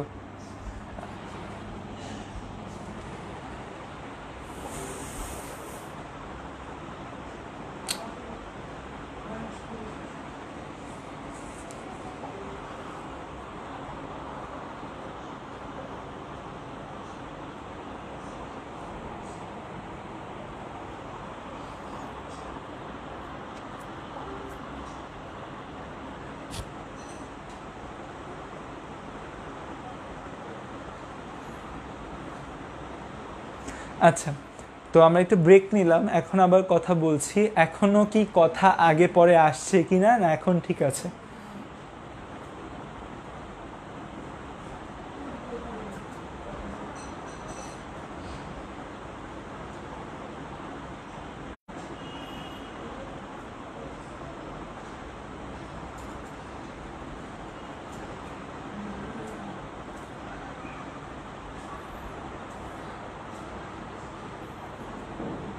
ওকে, এখন ঠিক আছে। তো একজনের প্রশ্ন একটু দেখে ফেলেছিলাম, টেন্ডন কি স্থিতিস্থাপক কিনা। হ্যাঁ, টেন্ডন স্থিতিস্থাপক। তো খেয়াল করো, এই যে খাবারটা, এই খাবারটা তুমি অনেক কষ্ট করে, অনেক যুদ্ধ করে, অনেক হচ্ছে যে পরিশ্রমের মাধ্যমে তুমি একটা খাবার খেলে, সেই খাবারটা তোমার অন্ননালী হয়ে তোমার স্টমাকের মধ্যে বা পাকস্থলীর মধ্যে এই খাবারটা চলে আসলো। Very good. এখন তোমার এই যে দরজা, এই দরজার দায়িত্ব কি? এই দরজাটাকে তুমি চিন্তা করো, এই দরজাটা হচ্ছে যে একটা বিপদের সময় তুমি, তোমার পেছনে একটা হচ্ছে ঘাতক দৌড়াচ্ছে, তুমি হচ্ছে যে তোমার ঘরে আসবে, তো এই দরজাটা তোমাকে ঘরে ঢুকতে দিবে। ঘরে ঢুকতে দেওয়ার পর এই দরজার কাজ কি? এই দরজার কাজ তুমি ঘরে ঢোকানো এবং তুমি যেন কোনোভাবে ঘর থেকে বের না হতে পারো সেই জিনিসটা নিয়ন্ত্রণ করা। সো আমাদের এই যে কার্ডিয়াক স্ফিংটার থাকে, সেই জিনিসটা কি করে, এই যে খাবারটা যখন আমার পেটের ভেতর চলে আসে, স্টমাকে চলে আসে, এই খাবারটাকে আবার উপরে না যেতে বাধা দেয় কে? এই কার্ডিয়াক স্ফিংটার। আবার উপরে যে না যেতে বাধা দেয় কে? এই কার্ডিয়াক স্ফিংটার। কিন্তু আমাদের কার্ডিয়াক স্ফিংটার যদি এত ভালো হইতো তাহলে তো আমাদের আর বমি হইতো না, কিন্তু আমাদের বমি হয় কারণ এই কার্ডিয়াক স্ফিংটারটা অনেক দুর্বল।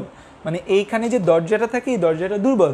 মনে করো তোমার ঘরে যে দরজাটা আছে, সেই ঘরের দরজাটা খুব দুর্বল, যে তোমার পেছনে যে লোকটা তোমাকে মারার জন্য দৌড়াচ্ছে, সে এসে তোমার দরজা 2টা লাথি দিলেই ভেঙে যাবে, এরকম একটা দরজা। সো তোমার খাবার এখান দিয়ে ঢুকলো। এখন এই ধরো তোমার হচ্ছে শত্রু, ইনি হচ্ছে তোমার এনিমি অ্যাহেড, আর এটা হচ্ছে তুমি সারভাইভার। এখন তোমার এই দরজা দুর্বল, ও এই দরজা দিয়ে চলে আসবে। এখন সারভাইভার হিসেবে তুমি কি করবা? উল্টা ব্যাগ যাবা জীবনও বাঁচার জন্য, তোমার তো মেরে ফেলবে। তুমি কি করবা? তুমি এই পথে চলে আসবা, মানে পাইলোরিক স্ফিংটার পথে বের হয়ে যাবা। তার মানে দুইটা স্ফিংটারের কাজই কি দেখো? দুইটা স্ফিংটারের কাজই হচ্ছে যে আমাদের এই যে পজিটিভ ডিরেকশনে যে ফ্লোটা আছে, সেই ফ্লোটা মেনটেন করা, অপোজিট ডিরেকশনে যেতে দেয় না স্বাভাবিকভাবে।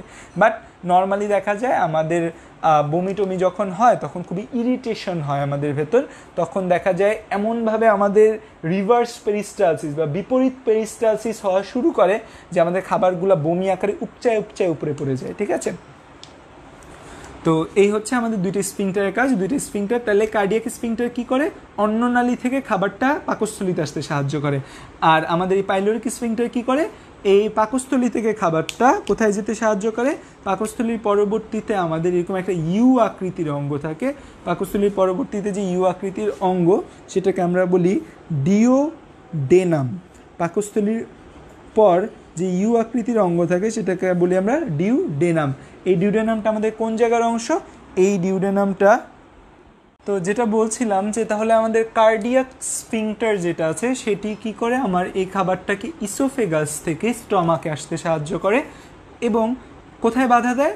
খাবারটিকে স্টমাক থেকে ইসোফেগাসে যেতে বাধা দেয়, নর্মালি বাধা দেয়, কারণ আমাদের পাকস্থলী প্রচণ্ড সংকোচন প্রসারণ করে। অলওয়েজ পাকস্থলীটা প্রচণ্ড সংকোচন প্রসারণ করে, কারণ পাকস্থলীতে যে খাবারটা আসে সেই খাবারটাকে পরিপাক করতে হবে। পাকস্থলীর কাজ কি? খাবারটাকে পরিপাক করা। তো পাকস্থলীর কাজ খাবারটাকে পরিপাক করা।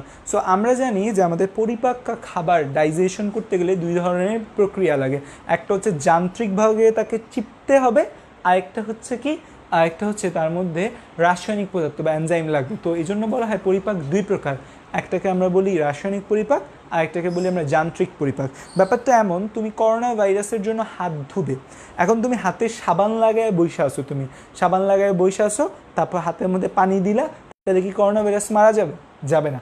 সাবান দেওয়ার পর সেই সাবানটা হাত দিয়ে ঘষতে হবে, ঘষলে করোনা ভাইরাস মারা যাবে, হাতের যে করোনা ভাইরাস যদি থাকে হাতে।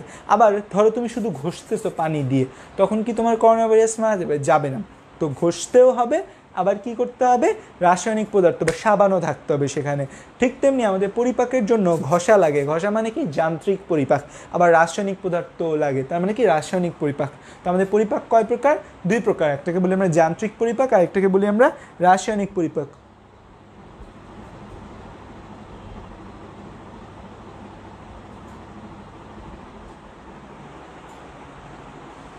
তোমাদের বারবার, আচ্ছা তোমরা জানাইছো যে তোমাদের ঠিক আছে, ভালো। এবার হচ্ছে তোমরা আর কমেন্ট করবা না, আমি যেন আর কাউকে কমেন্ট করতে এখন না দেখি। যখন প্রশ্নের উত্তর দেওয়ার টাইম আসবে তখন আমি উত্তর দিব। তোমরা যদি বারবার কমেন্ট করো তাহলে কিন্তু ক্লাস অনেক লেন্দি হবে জাস্ট, এবং তোমরাও কনসেন্ট্রেট করতে পারবা না। তোমরা হচ্ছে এখন কনসেন্ট্রেট করো, তারপর তোমরা হচ্ছে যে তোমাদের প্রশ্নগুলো করবে, সময় দিব।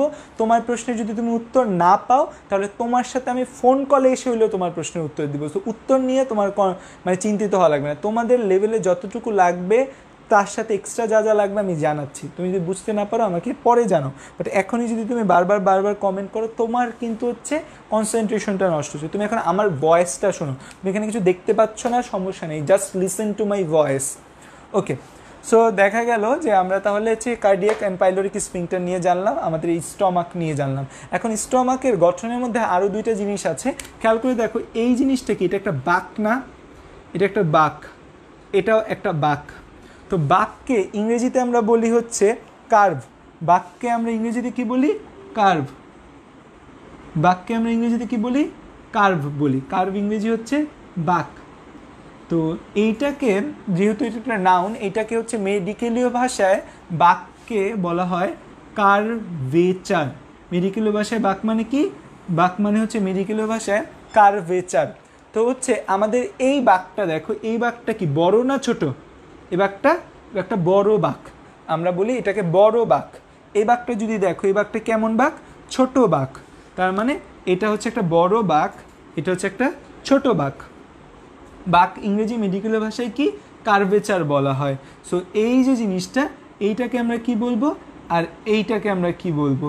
এই যে এটাকে আমরা বলি হচ্ছে গ্রেটার।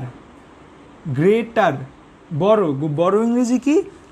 বড় ইংরেজি এখানে ইউজ করে গ্রেটার, আর এখানে কি ইউজ করা হবে? লেজার। এপাশেটা লেজার বা ছোট, তোমাদের বইয়ে বড় আর ছোট বলা আছে। তো গ্রেটার কার্ভেচার, আর এটাকে আমরা কি বলবো? Lesser curvature. বা বাংলায় যদি বলি এটা হবে আমাদের বড় বাঁক, আর বাংলায় বললে এটা হবে আমাদের ছোট বাঁক।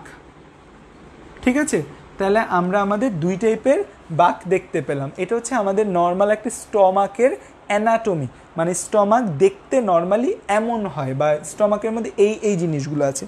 এখন আমি যেহেতু তোমাদের চাই যে তোমরা নিজেদের দেহে অনুযায়ী শিখো, এখন তুমি যদি চিন্তা করো স্টমাক তোমার দেহে কোন পাশে থাকে, তোমার এই পাশে হচ্ছে শ্বাসনালী, ঠিক শ্বাসনালীর পেছন দিয়ে তোমার অন্ননালীটা নেমে গিয়েছে, এটা হচ্ছে তোমার বক্ষপিঞ্জর, ঠিক এই জায়গায় হাত দিয়ে তুমি ডায়াফ্রাম পাবা। দ্যাট মিনস এই জায়গায় তোমার ডায়াফ্রাম আছে। এই ডায়াফ্রামটা ছেদ করে এই জায়গায় এসে অন্ননালীটা উন্মুক্ত হয় কোথায়? স্টমাকে। দ্যাট মিনস আমার স্টমাকটা এই জায়গায়, আমাদের পাকস্থলীটা থাকে আমাদের বাম পাশে। আমাদের পাকস্থলী আমাদের কোন পাশে থাকে? বাম পাশে থাকে। এখন বাম পাশে যদি থাকে তাহলে হচ্ছে যে ধরো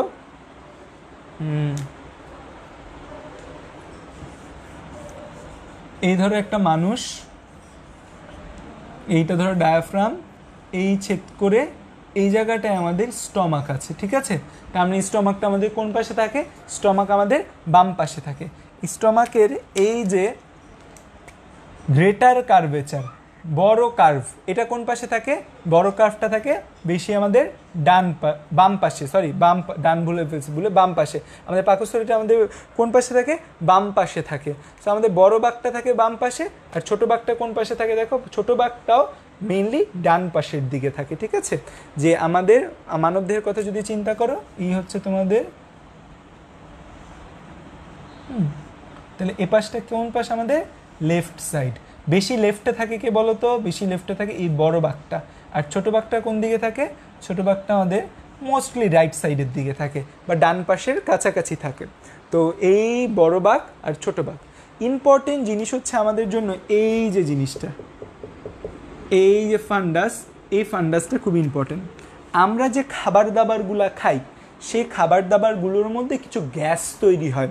আমরা যে খাবার দাবারগুলো খাই, একদম নিচ দিয়ে যে খাবার দাবারগুলো নামে, সেই খাবার দাবারগুলোর মধ্যে কিছু গ্যাস তৈরি হয়। আমাদের দেখা যায় খাবারের যে পরিপাক বিপাক নানা প্রসিডিউরে কিছু গ্যাস তৈরি হয়। সো গ্যাসগুলো কিছু কার্বন ডাইঅক্সাইড গ্যাস, কিছু নাইট্রোজেন গ্যাস, এই গ্যাসগুলো প্রডিউস হয়। নাইট্রোজেন গ্যাস বেশি প্রডিউস হয়। সো গ্যাসের ক্রাইটেরিয়া কি? গ্যাস সবসময় উপরে উঠতে চায়। তো দেখা যায় যে জায়গায় গ্যাস তৈরি হোক, গ্যাস উপরে উঠবে। উপরে উঠতে গিয়ে দেখে কি এই জায়গা দিয়ে যাওয়া ঝামেলা। তো এই জায়গাটা পুরো ফ্রি একটা জায়গা থাকে। সো এই জায়গাটায় আমাদের গ্যাস জমে। আমাদের নর্মালি এই জায়গায় কিছুটা গ্যাস থাকে, অল্প কিছু গ্যাস থাকে। কোথায় গ্যাসটা থাকে? ফান্ডাসে গ্যাস থাকে। এটাকে আমরা কি বলি? Fundic gas. এখন যদি তুমি চিন্তা করে দেখো, তোমার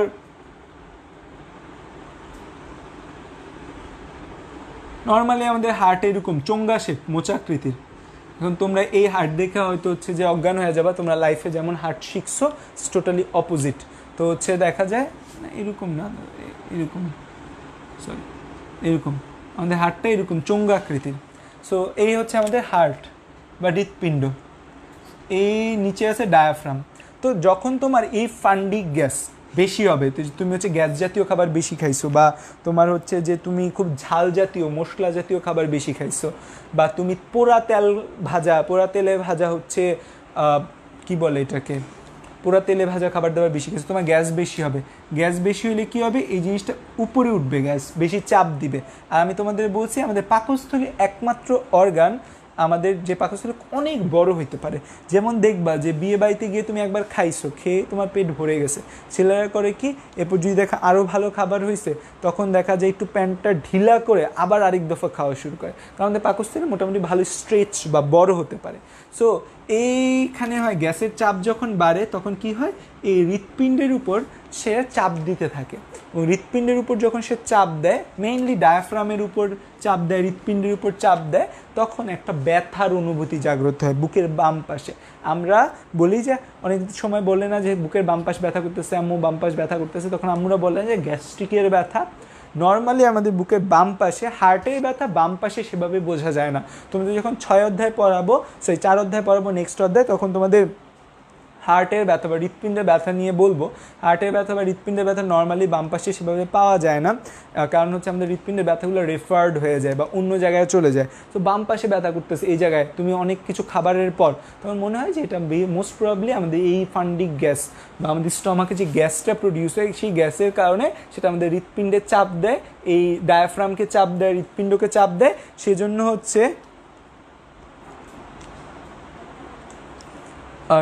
হচ্ছে যে আমাদের কি হচ্ছে, সেজন্য ব্যথা হচ্ছে, ঠিক আছে? সো এইটা হচ্ছে আমাদের স্টমাকের একটা বৈশিষ্ট্য, বা আমাদের এই যে গ্যাস পেইন বলি আমরা, সেই গ্যাস পেইনের একটা বৈশিষ্ট্য। বাট সচেতন থাকতে হবে যে লেফট সাইডের পেইন অলওয়েজ গ্যাস পেইন না।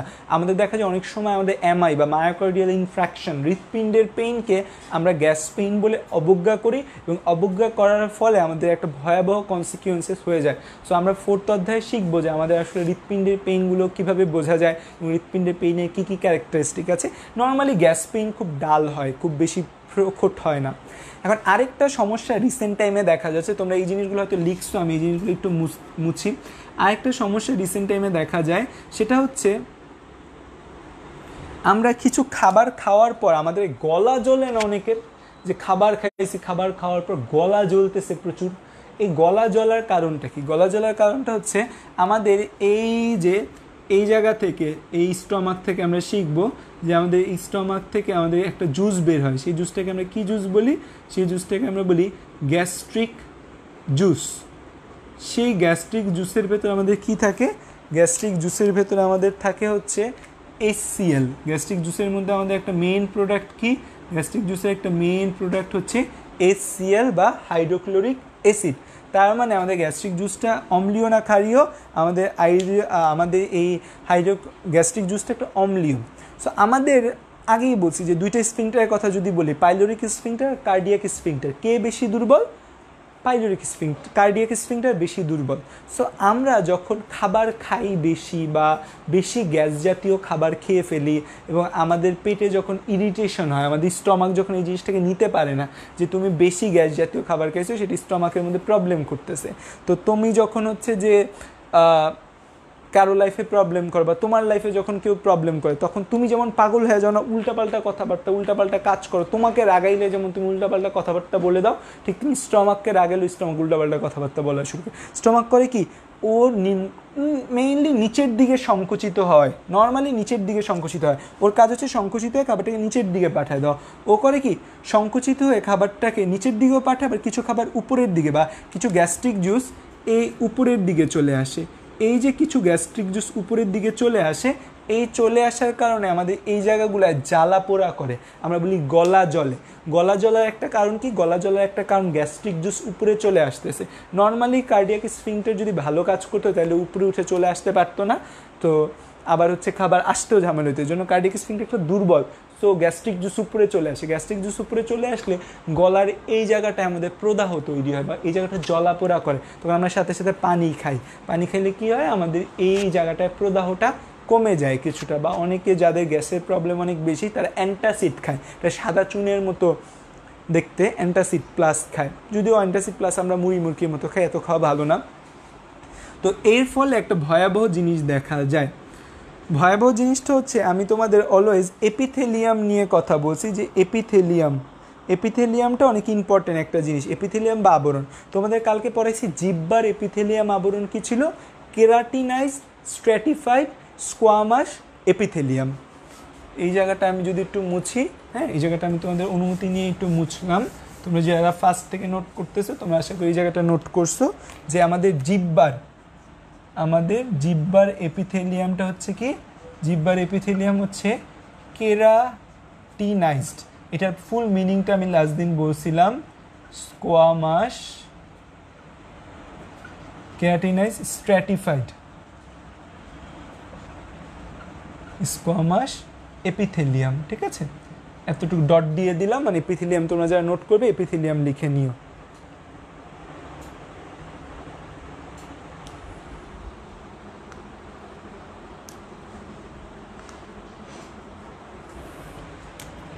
আচ্ছা, তারপর অন্ননালীটা হচ্ছে নন কেরাটিনাইজড।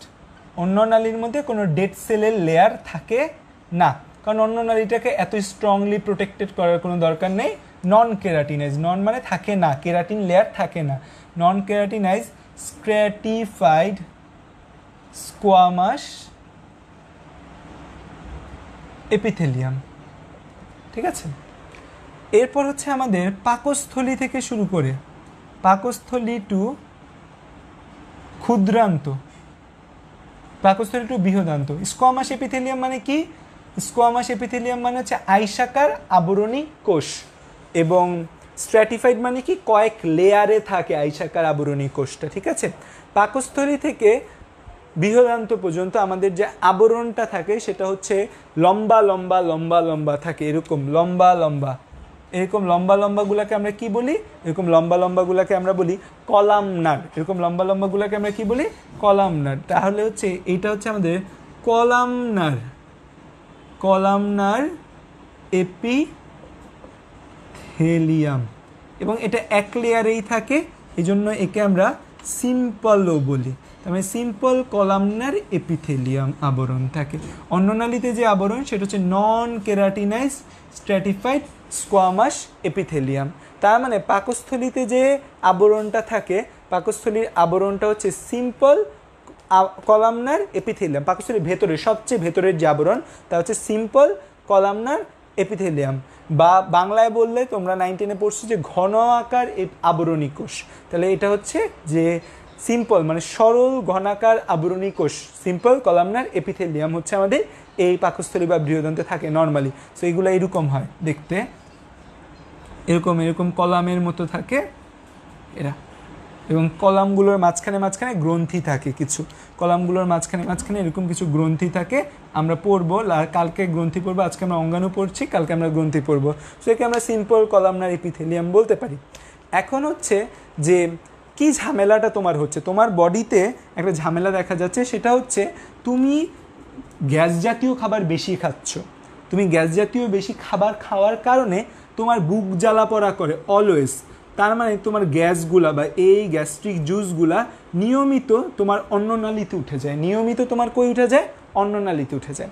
এখন তোমার এই পাকস্থলীর আবরণ হচ্ছে সিম্পল কলামনার, এই সিম্পল কলামনার আবরণ এই গ্যাস্ট্রিক জুস সহ্য করতে পারে, গ্যাস্ট্রিক জুসকে সহ্য করতে পারে কি সিম্পল কলামনার। আমাদের বডি এইভাবে প্রস্তুত করছে আমাদের আল্লাহ তাআলা, যে আমাদের গ্যাস্ট্রিক জুসকে কে সহ্য করতে পারে, আমাদের গ্যাস্ট্রিক জুসকে সহ্য করতে পারে হচ্ছে এই সিম্পল কলামনার এপিথেলিয়াম। কিন্তু তোমার গ্যাস্ট্রিক জুস নিয়মিত উপরে উঠে যাচ্ছে,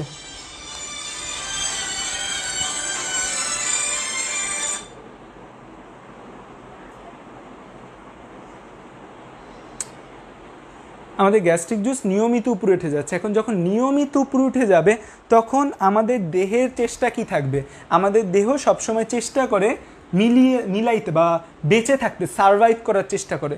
তো আমাদের দেহ দেখতেছে যে এই জায়গায় যে লেয়ারটা থাকে, যে নন কেরাটিনাইজ স্ট্র্যাটিফাইড স্কোয়ামাস এপিথেলিয়াম, যে আইসাকার আবরণী এপিথেলিয়াম যে থাকে, সেই আইসাকার আবরণী এপিথেলিয়াম HCl নিতে পারবে না, একদম ছিঁড়ে ভিড়ে যাবে।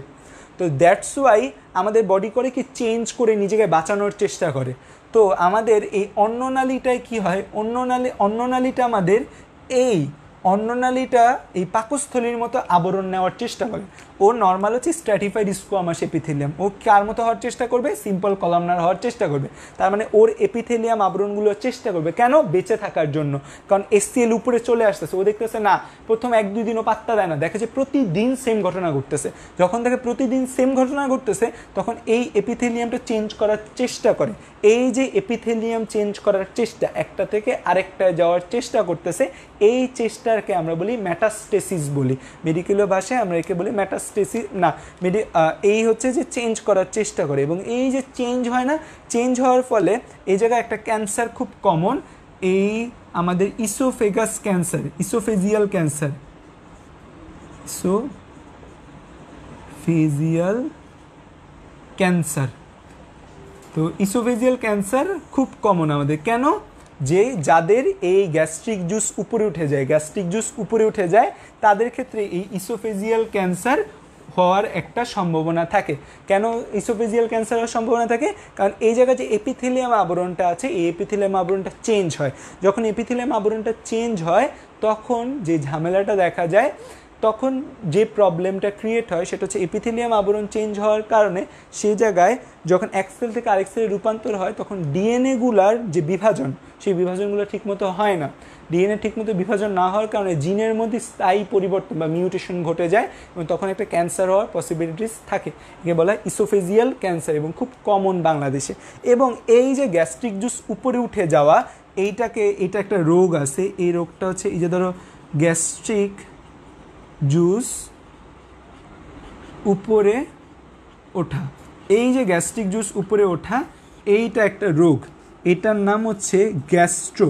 গ্যাস্ট্রো মানে পাকস্থলীর যে তরল পদার্থ তাকে বোঝাচ্ছে। কোথায় উঠে যাচ্ছে খাবার, ইসোফেগাসে উঠে যাচ্ছে, গ্যাস্ট্রো ইসোফেজিয়াল। এবং এই যে উপরে উঠে যাচ্ছে এটা একটা রিফ্ল্যাক্স, এটা কি একটা রিফ্ল্যাক্স। তো গ্যাস্ট্রো ইসোফেজিয়াল রিফ্লাক্স, এবং এটা হচ্ছে উপরে উঠে যাওয়া, এটা একটা রিফ্ল্যাক্স, প্রতিবর্তী ক্রিয়ার মতো কাজ করতেছে এবং এটা একটা রোগ। তো আমরা কি বলতে পারি, গ্যাস্ট্রোইসোফেজিয়াল রিফ্লাক্স ডিজিজ, বা বাংলায় শর্ট ফর্মে আমরা কি বলি, গর্ড বলি। ওকে,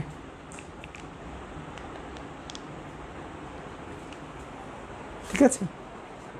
সো এবার দেখে ফেলো একবার। তো যেটা বলতেছিলাম সেটা হচ্ছে যে আমাদের যে সমস্যাটা হয়, সমস্যাটা হচ্ছে আমাদের পাকস্থলীতে থাকে গ্যাস্ট্রিক জুস। সেই গ্যাস্ট্রিক জুসের থাকার কথা পাকস্থলীতেই, উপরে কোথাও তার যাওয়ার কোনো কথা না, সেই উপরে যাবে না। কিন্তু কোনো কারণে আমাদের পাকস্থলিতে আমরা এত পরিমাণ গ্যাস্ট্রিক জাতীয় খাবার খেয়েছি বা এত পরিমাণ ইরিটেবল, এত পরিমাণ পোড়া ভাজা তেল জাতীয় খাবার খেয়েছি, আমাদের প্রচণ্ড গ্যাস হচ্ছে, আমাদের পেটে প্রচণ্ড গ্যাস তৈরি হচ্ছে এই পোড়া ভাজা তেলের কারণে, এবং আমাদের গ্যাস্ট্রিক জুস বেশি বেশি খাওয়ানো হচ্ছে। তখন সেই গ্যাস্ট্রিক জুস উপরে উঠে যাবে। গ্যাস্ট্রিক জুসে থাকার কথা ছিল আমাদের পাকস্থলিতে, সেই গ্যাস্ট্রিক জুস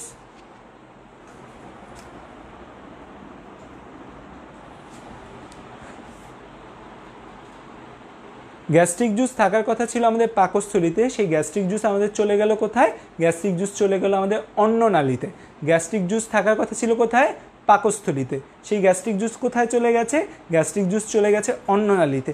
এই যে পাকস্থলীর গ্যাস্ট্রিক জুস অন্ননালীতে চলে যাওয়া, পাকস্থলীর গ্যাস্ট্রিক জুস যে অন্ননালীতে চলে গেল, এই যে রোগটা, গ্যাস্ট্রিক জুস কোথা থেকে কোথায় চলে গেছে? পাকস্থলী থেকে অন্ননালীতে। এই যে পাকস্থলী থেকে গ্যাস্ট্রিক জুস অন্ননালীতে চলে যায়, এই রোগটাকে আমরা বলি গ্যাস্ট্রো ইসোফেজিয়াল। কারণ কি? গ্যাস্ট্রো মানে পাকস্থলী, ইসোফেগাস মানে অন্ননালী। পাকস্থলী থেকে গ্যাস্ট্রিক জুস কোথায় চলে যাচ্ছে? অন্ননালীতে। এই জন্য নাম কি? Gastro oesophageal. এবং উপরে চলে যাও, এটা একটা রিফ্লাক্স মানে উপরে উঠে যাচ্ছে, রিফ্লাক্স, এবং এটা একটা রোগ। এই রোগটাকে কি বলি আমরা? গ্যাস্ট্রো ইসোফেজিয়াল রিফ্লাক্স ডিজিজ বা গড। এই যে আমাদের বুক জ্বলাপড়া করে না, খাবার পরই খাবার মনে হয় যে গলা জ্বলে যাচ্ছে, আমাদের খাবার গলায় উঠে গেছে, এই রোগটাকে বলা হয় গ্যাস্ট্রো ইসোফেজিয়াল রিফ্লাক্স ডিজিজ। এবং এই গ্যাস্ট্রো ইসোফেজিয়াল রিফ্লাক্স ডিজিজ যখন হয়, তখন একটা ঝামেলা হয়। আমাদের ইসোফেগাস এই গ্যাস্ট্রিক জুসের জন্য প্রস্তুত না। আমাদের বডি যে প্রস্তুতি, সেখানে ইসোফেগাস গ্যাস্ট্রিক জুসের জন্য প্রস্তুত না। এই জন্য ইসোফেগাস কী করে? যে ইসোফেগাসের মধ্যে হচ্ছে যে, দেখো যে উপরে লেখা আছে অন্ননালী, অন্ননালীর মধ্যে নন ক্যারাটিনাইজ স্ট্র্যাটিফাইড স্কোয়ামাস এপিথেলিয়াম আছে। এই যে অন্ননালীর মধ্যে নন ক্যারাটিনাইজ স্ট্র্যাটিফাইড স্কোয়ামাস এপিথেলিয়াম থাকে, এটা খুব ভালো একটা কথা। এটা নর্মালি আমাদের অন্য কিছুকে মেনটেন করতে পারে। বাট এই যে যখন HCl উপরে চলে যাচ্ছে, গ্যাস্ট্রিক জুস উপরে চলে যাচ্ছে অন্ননালী, তখন এটাকে আর নিতে পারে না। তখন অন্যনালী কী চেষ্টা করবে? অন্যনালী আশেপাশে তাকায় দেখে যে কে এই গ্যাস্ট্রিক জুসকে নিতে পারছে। ও দেখে যে এই গ্যাস্ট্রিক জুসকে নিতে পারতেছে পাকস্থলী বা বৃহদান্ত। ও যখন দেখে এই গ্যাস্ট্রিক জুসকে পাকস্থলী বা বৃহদান্ত নিতে পারছে, তখন ও যেটা করে, ও পাকস্থলী বা বৃহদান্তের আবরণের মতো হতে চায়। পাকস্থলী বা বৃহদান্তের যে আবরণ থাকে, তাকে আমরা কি বলি? তাকে আমরা বলি সিম্পল কলামনার। সো সিম্পল কলামনারের মতো হতে চায়। অন্ননালীর আবরণ ছিল কেরাটিনাইজ, নন কেরাটিনাইজ স্ট্র্যাটিফাইড স্কোয়ামাস এপিথেলিয়াম, সে হয়ে গেল সিম্পল কলামনার এপিথেলিয়ামের মতো। তো এই যে রূপান্তরটা যখন হয়, এই রূপান্তরের সময় এখানে সম্ভাবনা থাকে একটা ক্যান্সার হওয়ার। ক্যান্সারটা কোথায় হয়? ইসোফেগাসে হয়। এই ক্যান্সারটাকে আমরা বলি ইসোফেজিয়াল ক্যান্সার। এবার দেখি তোমাদের কার কোথায় সমস্যা। এবার তোমাদের সমস্যা বলো। যে ইসোফেজিয়াল ক্যান্সারটা হয় যে আমাদের এই যে এপিথেলিয়াম আবরণ চেঞ্জ হয়, এক এপিথেলিয়াম থেকে আরেক এপিথেলিয়াম আবরণে যায়, তখন এই ঝামেলাটা দেখা যায় যে কি হয়, যে এই ডিএনএর মধ্যে একটা চেঞ্জ চলে আসে। যে খুব দ্রুত পরিবর্তনের কারণে ডিএনএর মধ্যে একটা চেঞ্জ চলে আসে। এবার কার কি কমেন্ট বলো না? গ্যাস্ট্রিক জুস ফান্ডাসে থাকে না। গ্যাস্ট্রিক জুস আমাদের কোথায় থাকতে পারে? গ্যাস্ট্রিক জুস আমাদের যে কোনো জায়গায়, গ্যাস্ট্রিক জুসটা মেনলি আমাদের গ্যাস্ট্রিক গ্রন্থি থেকে ক্ষয়িত হয়। ফান্ডাস তো অনেক নিচে, সেই জায়গায় গ্যাস্ট্রিক জুস আমাদের থাকবে না। কার কি প্রশ্ন আছে বলো না? গ্যাস্ট্রিক জুস ফান্ডাসে থাকে না।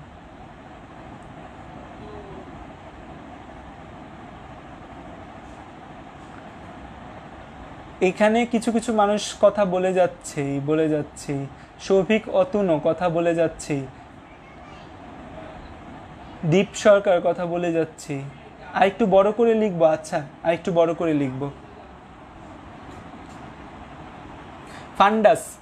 ফান্ডাস মানে হচ্ছে যে একটা জায়গার মধ্যে উপরে ফোলা একটা জায়গা, সেটাকে আমরা বলি ফান্ডাস বলি। আমাদের স্টমাকের উপরের দিকে ফোলা যে জায়গাটা থাকে, তাকে আমরা বলি ফান্ডাস বলি। ডায়াফ্রাম কোন ধরনের পেশি? লেখা আছে এখানে, ডায়াফ্রাম আমাদের ঐচ্ছিক পেশি বা কঙ্কাল পেশি বা স্কেলেটাল মাসেল। ডায়াফ্রাম হচ্ছে ঐচ্ছিক বা কঙ্কাল বা স্কেলেটাল মাসেল। আর কারো কোনো প্রশ্ন থাকলে, কি পরিমাণ গ্যাস্ট্রিক জুস থাকে, মানে কয় লিটার? তোমাদের বই অনুযায়ী বলা আছে 2 লিটারের মতো গ্যাস্ট্রিক জুস। গ্যাস্ট্রিক হলে যে বলে কোল্ড ড্রিঙ্কস খেলে রিলিফ পাওয়া যায়, বাট দেখো কোল্ড ড্রিঙ্কস খাইতে যারা বলে যে কোল্ড ড্রিঙ্কস খেলে রিলিফ পাওয়া যায়, সেটা একদমই ভুয়া একটা কথা। কোল্ড ড্রিঙ্কস মানে এমনি তোমার গ্যাস্ট্রিক হয়েছে, দ্যাট মিনস একটা প্রবলেম। কোল্ড ড্রিঙ্কস খেয়ে আরেকটা প্রবলেম সে ক্রিয়েট করতে বলতে, সেটা একদমই বলা উচিত না। কারণ কোল্ড ড্রিঙ্কস হচ্ছে যে আমাদের একটা টক্সিক বা গ্যাস্ট্রিক অ্যাসিডিক একটা সাবস্টেন্স। কোল্ড ড্রিঙ্কস খেলে গ্যাস্ট্রিকের সমস্যা আরও বাড়বে। স্ফিংটার মানে একটা দরজা। স্ফিংটার আমাদের এখানে দুইটা স্ফিংটার থাকে। একটা হচ্ছে আমাদের এই যে কার্ডিয়া নামক যে জায়গা, সেই কার্ডিয়া নামক জায়গায় একটি স্ফিংটার থাকে, যেটাকে বলি আমরা কার্ডিয়াক স্ফিংটার। আর পাইলোরাস নামক একটা জায়গা, সেটা হচ্ছে কি পাইলোরিক স্ফিংটার।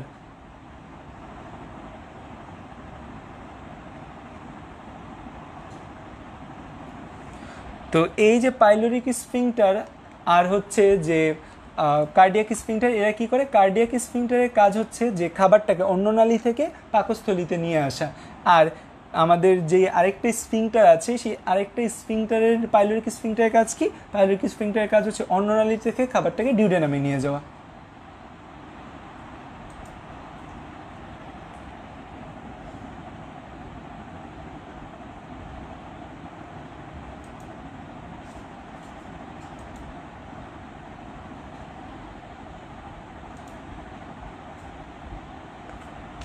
আবার দেখে নিও তারিকুল, ইসোফেজিয়াল ক্যান্সার খুবই ভয়াবহ একটা জিনিস, বাংলাদেশে বাড়তেছে দিন দিন।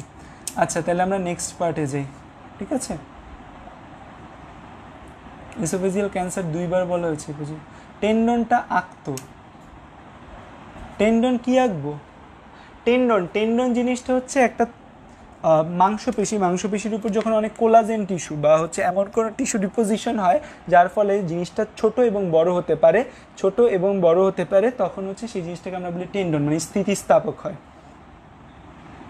রিচ ফুড খাওয়ার পর সবসময় 7 আপ খাইতে বলে কেন বিয়ে ভাইতে?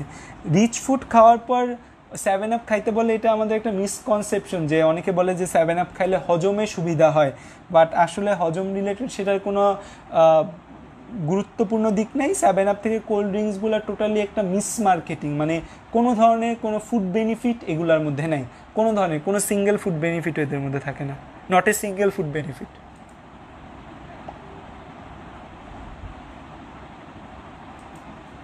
ওকে, সো আমরা আসো নেক্সট সেশন শুরু করি আমাদের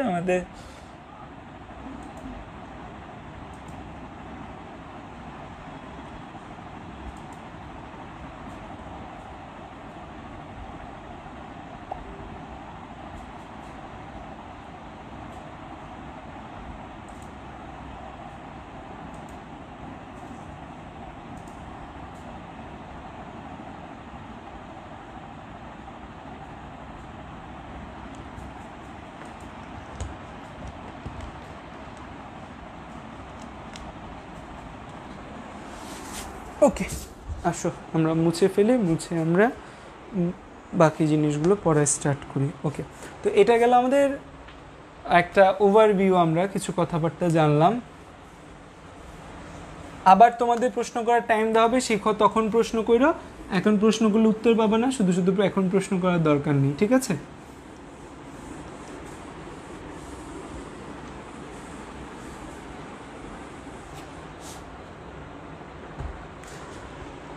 আমাদের পাকস্থলী থেকে শুরু করে তুমি যদি চিন্তা করো, আচ্ছা একটু বড় করে লিখতে বলছো লিখে, আমাদের পাকস্থলী থেকে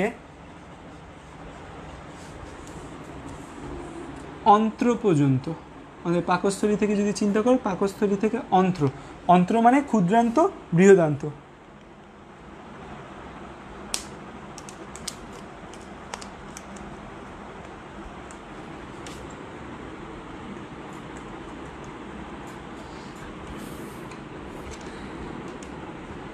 কার্বন ডাইঅক্সাইড। আচ্ছা, তোমাদের প্রশ্নগুলোর উত্তর একবার দিতে নিচে বসছিলাম, আবার হচ্ছে যে নিচে বসবো, তোমরা একটু ধৈর্য ধরো, আমি এখন একটা টপিকস বুঝিয়ে নিই আবার তোমাদের প্রশ্নগুলো উত্তর দিব। তো তোমাদের প্রশ্নগুলোর উত্তর তোমরা পাবে, চিন্তা করো না। তোমাদের জন্য যতটুকু দরকার সেটা প্রথমে ইনশিওর করি, তারপর তোমাদের জ্ঞান পিপাসা অবশ্যই মেটাবো। তুমি যদি চিন্তা করো যে পাকস্থলী থেকে অন্ত্র পর্যন্ত পুরো ব্যাপারটাই কিন্তু একটা নালীর মতো, পাকস্থলী থেকে অন্ত্র পর্যন্ত পুরো ব্যাপারটাই কিন্তু একটা নালীর মতো। এই নালীটার কোথাও খুব মোটা, আবার কোথাও চিকুন, বাট জিনিসটা কিন্তু একটা নালীর মতো একটা অর্গান। পাকস্থলীকে যদি এই নালীটা কাটা হয় তো এরকম গোল একটা অংশ পাওয়া যাবে, পাকস্থলীর নালীটাকে যদি তুমি কাটো, কেটে যদি একটা কিছুর উপর রাখো, একে যদি মাইক্রোস্কোপের নিচে এভাবে দেখো, এরকম গোল একটা অংশ পাওয়া যাবে। তো গোল অংশের মধ্যে দেখো বাইরের দিকে কিছু আছে, ভেতরের দিকে কিছু আছে। আবার মাইক্রোস্কোপের নিচে আরও ভালোভাবে দেখলে দেখা যাবে হয়তো আরও কয়েকটা স্তর পাওয়া যাবে, আরও কয়েকটা কী পাওয়া যাবে, স্তর পাওয়া যাবে। তো এই পাকস্থলী থেকে অন্ত্র পর্যন্ত আমাদের যে ডাইজেস্টিভ সিস্টেম, এর মধ্যে মাইক্রোস্কোপের নিচে দেখলে 4টা স্তর পাওয়া যায়। কয়টা স্তর পাওয়া যায়? 4টা স্তর। তোমাদের বইগুলোর মধ্যে একদম নির্লজ্জভাবে ভুল বলা আছে 5টা স্তর। না, 5টা স্তর না, মেডিকেলীয় যত বই রয়েছে সকল বই অনুযায়ী কয়টা স্তর থাকে?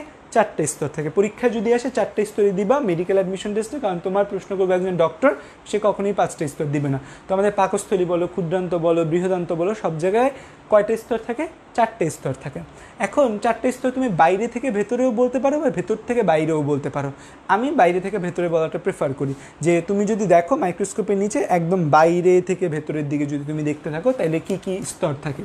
তাহলে আমরা যদি হচ্ছে বাইরে থেকে ভেতরে দেখি, বাইরে থেকে আমরা যদি ভেতরের দিকে দেখি, তাহলে 4টা স্তর। যে সবার বাইরে, সবার বাইরে কে থাকবে?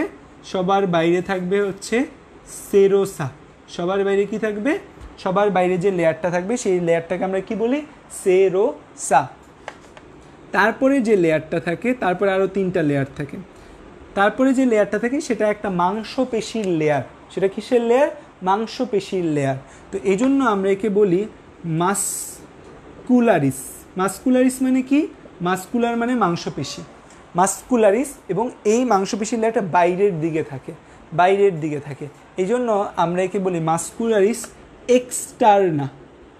এক্সটার্না মানে কি? এক্সটার্না মানে বাইরের দিকে। এরপর যে লেয়ারটা থাকে, এরপর হচ্ছে 4 নম্বর লেয়ারটার কথা বলি। 4 নম্বর লেয়ারটার নাম হচ্ছে মিউকোসা। 4 নম্বর লেয়ারটার নাম মিউকোসা। এই মিউকোসার যেহেতু আমরা বাইরে থেকে ভেতরে দেখছি, দ্যাট মিনস আমরা দেখছি এইভাবে, এটা ফার্স্ট লেয়ার, এটা সেকেন্ড লেয়ার, এটা থার্ড লেয়ার, এটা ফোর্থ লেয়ার। ঠিক আছে? তার মানে এটার নাম সেরোসা, এটার নাম মাসকুলারিস এক্সটার্না, এটার নাম বলি নেই, এটার নাম বলছে মিউকোসা। তো আরেকভাবে চিন্তা করলে আবার এই মিউকোসার নিচে থাকে এইটা। তো মিউকোসার নিচে থাকে এই 3 নম্বর লেয়ারটা বলে, এটাকে বলা হয় সাব মিউকোসা। ঠিক আছে? তাহলে এই 4টা লেয়ার আমাদের এই পাকস্থলী থেকে অন্ত্র পর্যন্ত যে জায়গায় যাবা সব জায়গায় এই 4টা লেয়ার তুমি পাবা। পাকস্থলী থেকে অন্ত্রে যে জায়গায় যাবা সব জায়গায় কয়টা লেয়ার থাকবে?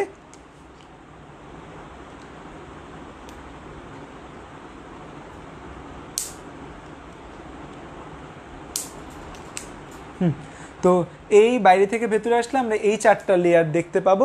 এই 4টা লেয়ারটাকে আমরা কি বলবো? যে তোমাদের আবারও আমি বারবার একটা অনুরোধ করতেছি, তোমরা এখন কমেন্টের দিকে খুব বেশি মনোযোগী হয়েও না। তোমরা আমার ক্লাসটা পুরোটা ফুল স্ক্রিনে নিয়ে কমেন্টটাকে অফ করে তারপর তোমরা ক্লাসটা করো। কারণ তুমি যদি কমেন্টে মনোযোগ দাও, তুমি এই জায়গায় দেখবা না, তখন তুমি বলবে যে ভাই বোর্ডে লেখা দেখি না বা আপনার কথা শুনি না। তোমরা দয়া করে আমার ক্লাসে এখন মনোযোগ দাও। তোমাদের প্রশ্ন করার জন্য আমি এনাফ টাইম দিব। তোমরা যা এই পর্যন্ত 2টা ক্লাস করছো, কখনো 2টা বা 3টা ক্লাস, আজকে নিয়ে 3টা ক্লাস, তোমাদের প্রশ্নকে আমি কখনোই অবজ্ঞা করছি? তোমাদের সকল প্রশ্নের উত্তর দেওয়ার আমি অলওয়েজ চেষ্টা করি। সো আজকেও তোমাদের প্রশ্নের উত্তর আমি অবশ্যই দিব, কিন্তু তার আগে তোমরা হচ্ছে যে একটু যে ক্লাসটা করো, তারপর তোমাদের প্রশ্ন উত্তর আমি দিব। আমি তো বলছি। ওকে, সো দেখো যে আমাদের যে বলছিলাম যে আমাদের পাকস্থলী থেকে অন্ত্র পর্যন্ত যে অঙ্গটা যা আছে, ধরো পাকস্থলী বলো, ক্ষুদ্রান্ত বলো, বৃহদান্ত বলো, যা আছে সব কিছুর মধ্যে কয়টা লেয়ার থাকবে? সব কিছুর মধ্যে আমাদের লেয়ার থাকে 4টা। কয় স্তর থাকে? 4টা স্তর থাকে। স্তরগুলোকে যদি আমি বাইরে থেকে ভেতরের দিকে চিন্তা করি, তাহলে এই স্তরগুলো কি কি? সবচেয়ে বাইরের যে স্তর তাকে আমরা বলি সেরোসা। তার মানে সেরোসার যে লেয়ারটা সেটা আমাদের কোথায় থাকবে? সবচেয়ে বাইরে থাকবে। এবং মিউকোসা, মিউকোসা তাহলে কি? আমাদের সবচেয়ে ভেতরের লেয়ার হচ্ছে আমাদের মিউকোসা। ঠিক আছে, এখন খেয়াল করে দেখো, সেরোসা হচ্ছে আমাদের সবচেয়ে বাইরের লেয়ার, আর মিউকোসা হচ্ছে আমাদের সবচেয়ে ভেতরের লেয়ার, হচ্ছে আমাদের কি? এই মিউকাস হচ্ছে আমাদের সবচেয়ে ভেতরের লেয়ার। তার মানে দেখো সবচেয়ে বাইরের যে লেয়ারটা থাকবে, সবচেয়ে বাইরের লেয়ারের কাজটা কি? সবচেয়ে বাইরের লেয়ারের কাজ হচ্ছে আমাদের প্রতিরক্ষা দেওয়া। সবচেয়ে বাইরের লেয়ারের কাজ হচ্ছে সবসময় প্রতিরক্ষা দেওয়া। তো এই যে সবচেয়ে বাইরের যে অঙ্গটা থাকে যে সেরোসা, সেরোসাটা আমাদের হয় শক্ত হয়। সেরোসাটা আমাদের কী হয়? শক্ত হয়, এবং এটা এক ধরনের কোলাজেন টিস্যু দ্বারা গঠিত হয়। কোলাজেন টিস্যু, কোলাজেন হচ্ছে one kind of protein, collagen হচ্ছে ওয়ান কাইন্ড অফ প্রোটিন। এই কোলাজেন টিস্যু দ্বারা গঠিত। সেরোসাটা কী দ্বারা গঠিত? সেরোসাটা আমাদের কোলাজেন টিস্যু দ্বারা গঠিত। এই মানুষ কমতেছে কেন? 19 জন হয়ে গেল কেন 21 জন থেকে? আচ্ছা, আর মিউকোসাটা একটু পাতলা আবরণ থাকবে। এখন দেখো যে জিনিসটা দেখাতে চাচ্ছি যে মাস্কুলারিস এক্সটার্না, মাস্কুলারিস এক্সটার্না মানে বাইরের মাংসপেশির একটা লেয়ার। এই মাস্কুলারিস এক্সটার্নার মধ্যে দুইটা টাইপের দেখা যাবে। মাস্কুলারিস এক্সটার্নার মধ্যে কি দেখা যাবে? দুই টাইপের লেয়ার পাওয়া যাবে। মাস্কুলারিস এক্সটার্নার মধ্যে যে দুই টাইপের লেয়ার পাওয়া যাবে সেগুলো কি? একটা হচ্ছে যে এরকম গোলাকৃতির মাংসপেশি পাওয়া যাবে। গোলাকৃতির মাংসপেশি মানে কি? আউটার মানে বাইরের দিকে যে মাংসপেশির লেয়ারটা পাওয়া যাবে সেটা এরকম গোলাকৃতির, মানে সার্কুলার, আউটার সার্কুলার। মাইক্রোস্কোপের নিচে যদি আমি দেখি তাহলে দেখা যাবে যে মাস্কুলারিস এক্সটার্নাল যে লেয়ার পাওয়া যাবে, দুইটা লেয়ার পাওয়া যাবে। একটা বাইরের দিকে এরকম গোলাকৃতির থাকবে, সেটাকে কি বলবো? Outer circular. আর ভেতরের দিকে যেটা থাকবে সেটাকে আমরা বলবো ইনার লঙ্গিচুডিনাল। আরেকটা থাকবে এরকম, এটাকে বলবো কি আমরা? Inner longitudinal. তাহলে বাইরের দিকের মাংসপেশির লেয়ারটা যদি আমি দেখি, বাইরের দিকের মাংসপেশির লেয়ারটা হবে এই আমাদের পুরো অন্ত্র পাকস্থলী জুড়ে। পাকস্থলীতে একটু ভিন্ন, পাকস্থলীতে একটু আলাদা, কিন্তু নর্মালি আমরা কি পাবো? Outer circular. বাইরের দিকে কি লেয়ার থাকবে? বাইরের দিকে সার্কুলার লেয়ার থাকবে, বৃত্তাকার পেশির একটা লেয়ার থাকবে বাইরের দিকে। আর ভেতরের দিকে যে লেয়ারটা থাকবে সেটা কেমন হবে? ভেতরের দিকেটা হবে লঙ্গিচুডিনাল, লম্বা লম্বা লম্বা লম্বা লম্বা। আউটার সার্কুলার, ইনার লঙ্গিচুডিনাল লেয়ারটা থাকবে। মজার ব্যাপার হচ্ছে তোমরা একটা জিনিস জানো কি না আমি জানি না, যে এই জিনিসটা মুছে ফেলি, যে আমাদের তো একটা মস্তিষ্ক আছে, তাই না? আমাদের মস্তিষ্ক আছে, তো এই মস্তিষ্ক বা ব্রেইন আছে আমাদের। এই ব্রেইন ছাড়াও আরেকটা জায়গা আছে যেটাকে বলা হয় সেকেন্ড ব্রেইন। আরেকটা অংশ আছে সেকেন্ড ব্রেইন। সেকেন্ড ব্রেইন কাকে বলা হয়? সেকেন্ড ব্রেইন বা একে বলা হয় এন্টেরিক, এন্টেরিক নার্ভাস সিস্টেম। ভয় পাওয়ার কিছু নেই, প্রত্যেকটা ওয়ার্ড ভেঙে ভেঙে বোঝানো হবে। এন্টেরিক কথাটা এসেছে কোথা থেকে?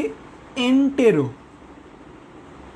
এন্টেরো মানে হচ্ছে অন্ত্র। এন্টেরো মানে কি? অন্ত্র, বা আমাদের এই খাদ্য নালী রিলেটেড। এন্টেরো মানে হচ্ছে অন্ত্র, মানে পাকস্থলীও বাদ যায় না, পাকস্থলীও এর মধ্যে আছে। এন্টেরিক নার্ভাস সিস্টেম মানে এই অন্ত্র বোঝায়। তো এন্টেরিক নার্ভাস সিস্টেম বলতে আসলে কী বোঝায়? আমাদের এই যে পাকস্থলী, ক্ষুদ্রান্ত, বৃহদান্ত, এদের মধ্যে যে স্নায়ু জালক। তো আমাদের দেখা গেছে কি আমাদের মস্তিষ্কে প্রচুর স্নায়ু আছে, নিউরন আছে।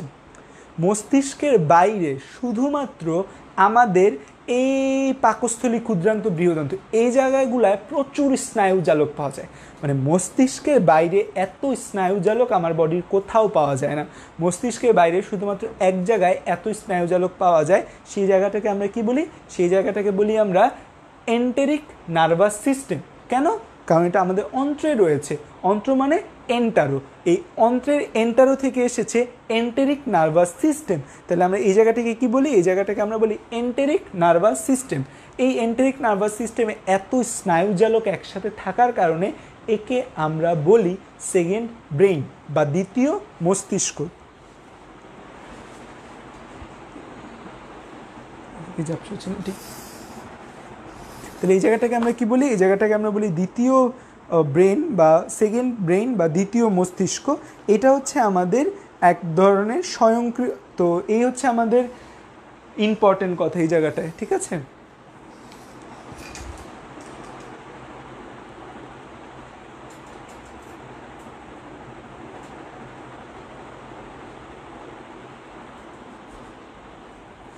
তো এই এন্টেরিক নার্ভাস সিস্টেম, এই এন্টেরিক নার্ভাস সিস্টেমটা আমাদের খুব ইম্পর্টেন্ট কথা। সো আমাদের এই জায়গায় আমাদের এই অন্ত্রের ভেতর আমরা স্নায়ু জালক পাই, স্নায়ুগুলো জালের মতো বিস্তৃত থাকে। এই যে স্নায়ু জালককে মেডিকেলীয় ভাষায় যে আমরা স্নায়ু জালক যে রয়েছে, স্নায়ু জালককে আমরা মেডিকেলীয় ভাষায় বলি প্লেক্সাস। স্নায়ু জালককে আমরা মেডিকেলীয় ভাষায় কি বলি? স্নায়ু জালককে আমরা মেডিকেলীয় ভাষায় বলি প্লেক্সাস। তো এখানে হচ্ছে যে প্লেক্সাস পাওয়া যায়, স্নায়ুর জাল পাওয়া যায়, জালের মতো স্নায়ু বিছিয়ে থাকে আমাদের এই পাকস্থলী, ক্ষুদ্রান্ত, বৃহদান্তে আমাদের এই প্লেক্সাসগুলা বিছিয়ে থাকে। এখন এইটা সেকেন্ড ব্রেন হওয়ার কারণে এমন না যে ও নিজে নিজে কাজ করতে পারে, ও কিন্তু নিজে নিজে কাজ করতে পারে না, ও কিন্তু আমাদের এই মস্তিষ্কের সংকেতেই, মস্তিষ্কের নিয়ন্ত্রণেই কাজ করে।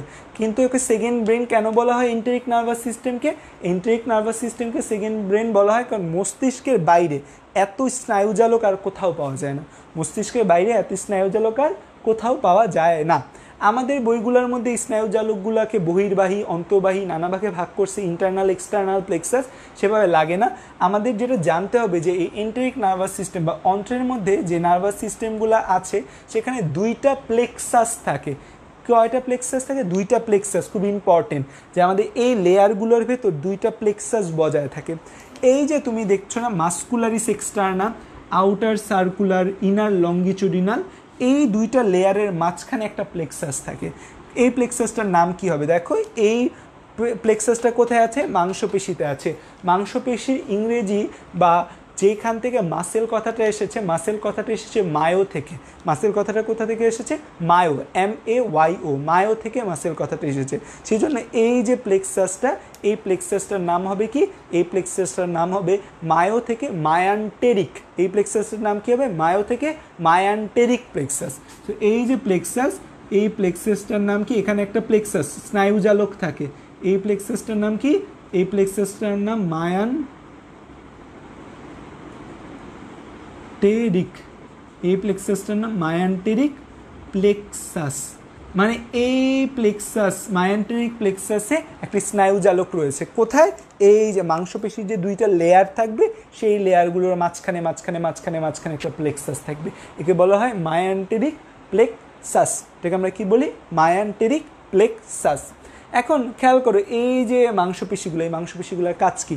দেখো আমাদের যে অন্ত্রের কাজ হচ্ছে দুইটা কাজ। আমাদের যে পাকস্থলী বলো, ক্ষুদ্রান্ত বলো, বৃহদান্ত বলো, এর পাকস্থলী আর ক্ষুদ্রান্তের কাজ হচ্ছে খাবারটাকে পিষে এমন করা যে আমাদের যে এনজাইমগুলো আসবে সেই এনজাইমগুলো যেন খাবারটাকে পরিপাক করতে পারে, এটা হচ্ছে কাজ। আর আরেকটা কাজ হচ্ছে খাবারটাকে নিচে পাঠানো। কারণ কি? খাবার থেকে যা লাগবে সেটা আমার বডি গ্রহণ করবে, যা লাগবে না সেটাকে বের করে দিবে।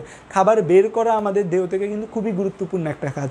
এখন খাবার একবার খাইলা, সেখান থেকে খুব ভালো মতো পরিপাক হলো বা হজম হলো না তাও হলো, বাট খাবার বের করতে হবে। খাবার যদি থেকে যায় তাহলে খাবার জমে যাবে না, খাবার জমতে দেওয়া যাবে না, খাবার বের হইতে দিতে হবে।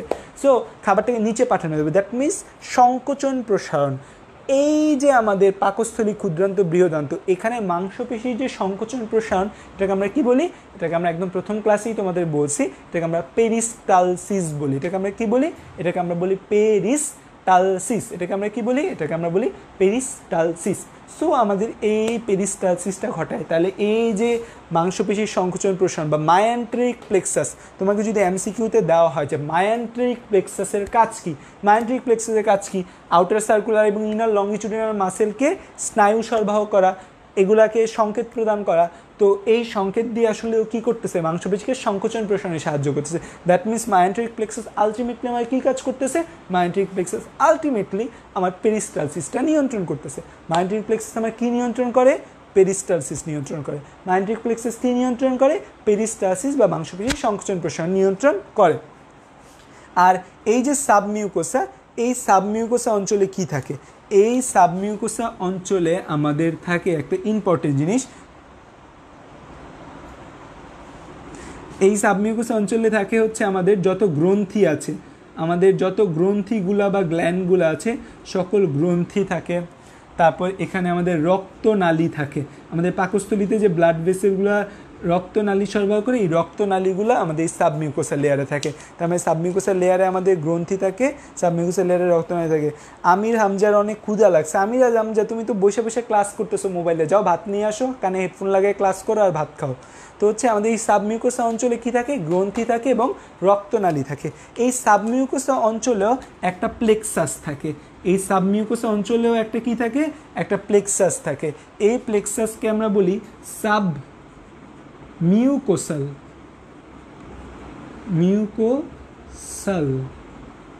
প্লেক্সাস। এই সাবমিউকোসা অঞ্চলেও একটা প্লেক্সাস থাকে, এই প্লেক্সাসটার নাম কি, সাবমিউকোসাল প্লেক্সাস। এটা কিন্তু তোমাদের বইয়ের জিনিস। আউটার সার্কুলার ইনার লংগিটিউডিনাল মাঝে প্লেক্সাস কেন থাকে, কারণ হচ্ছে এই জায়গাটাকে সংকোচন প্রসারণ করা লাগবে। আমাদের পাকস্থলীর সবচেয়ে গুরুত্বপূর্ণ কাজ যদি বলো, বা আমাদের অন্ত্রের এই পুরো খাদ্যনালীর অংশ সবচেয়ে গুরুত্বপূর্ণ কাজ দুইটা, একটা হচ্ছে খাবারটাকে নিচে পাঠানো, একটা খাবার হজম করা। তো এই দুইটা জায়গায় প্লেক্সাস থাকবে। খাবারটাকে নিচে পাঠাইতে কে সাহায্য করে, পেরিস্টালসিস, এই জায়গায় থাকে মায়োন্ট্রিক প্লেক্সাস। আর এই যে এনজাইমগুলো ক্ষরণ করা লাগবে না, এনজাইমগুলো ক্ষরণ করার কাজ কোথায় থাকে, এনজাইমগুলো সব গ্রন্থিতে, গ্রন্থিগুলো কই থাকে, সাবমিউকোসা অঞ্চলে। এই জন্য সাবমিউকোসা অঞ্চলে কি থাকে, submucosal plexus. So submucosal plexus আসলে আমাদের কি কাজ করে, সাবমিউকোসাল প্লেক্সাস আমাদের যে কাজটা করে সেটা হচ্ছে আমাদের এই যে গ্রন্থিগুলার ক্ষরণ, রক্তনালীর ক্ষরণ, এটা নিয়ন্ত্রণ করে। তাহলে এখন তুমি দেখো সাবমিউকোসাল প্লেক্সাসের কাজ যদি তোমাকে জিজ্ঞাসা করে, তাহলে তুমি কি বলবা, এই গ্রন্থিগুলা থেকে এনজাইম বা হরমোন ক্ষরণ, এই গ্রন্থিগুলো থেকে কি ক্ষরণ, এনজাইম বা হরমোন ক্ষরণ। আর রক্তনালীগুলাকে কি নিয়ন্ত্রণ করে, রক্ত প্রবাহ নিয়ন্ত্রণ করে। রক্ত প্রবাহের মধ্যে একটা কথা বলা আছে, স্থানীয় রক্ত প্রবাহ নিয়ন্ত্রণ করে। কি রক্ত প্রবাহ, স্থানীয় রক্ত প্রবাহ, নট সব জায়গায় রক্ত প্রবাহ নয়, কিন্তু জাস্ট এই পাকস্থলী এই জায়গায় যে রক্ত প্রবাহগুলো হয়, এই পাকস্থলী এই জায়গায় রক্ত প্রবাহ করতে সাহায্য করে, স্থানীয় রক্ত প্রবাহে সাহায্য করে। সো হচ্ছে আমাদের এই মায়োন্ট্রিক প্লেক্সাস এবং সাবমিউকোসাল প্লেক্সাস, এই দুইটা প্লেক্সাসের কাজ কিন্তু আমাদের জানতে হবে। মায়োন্ট্রিক প্লেক্সাসের কাজ কি, পেরিস্টালসিসে সাহায্য করে। অ্যান্ড সাবমিউকোসাল প্লেক্সাসের কাজ কি, বিভিন্ন গ্রন্থির ক্ষরণ এবং রক্তনালীগুলো থেকে রক্তনালী থেকে রক্ত প্রবাহ নিয়ন্ত্রণ করা। কারণ কি, সাবমিউকোসাল প্লেক্সাসটা কোথায় থাকে, সাবমিউকোসায় থাকে। সাবমিউকোসার কাজ কি, গ্রন্থি এবং রক্তনালীগুলোকে সে ধারণ করে। ঠিক আছে, সাবমিউকোসাল প্লেক্সাসের আরেকটা নাম আছে, সাবমিউকোসাল প্লেক্সাস, বা একে আমরা বলি মিজনার্স। বিজ্ঞানী মিজনার্স আবিষ্কার করছে, তার নাম অনুসারে কি মিজনার্স প্লেক্সাসও বলা হয়। ঠিক আছে, সো এই হচ্ছে আমাদের পাকস্থলীর লেয়ার, মানে পাকস্থলী ক্ষুদ্রান্ত অন্ত্র সব জায়গার লেয়ারগুলো। পাকস্থলীতে একটা জিনিস একটু ভিন্ন থাকে, পাকস্থলীতে মাংসপেশির যে লেয়ার, বা পাকস্থলীতে মাস্কুলারিস এক্সটার্না, এই যে মাস্কুলারিস এক্সটার্না, এখানে আমরা কি দেখলাম, যে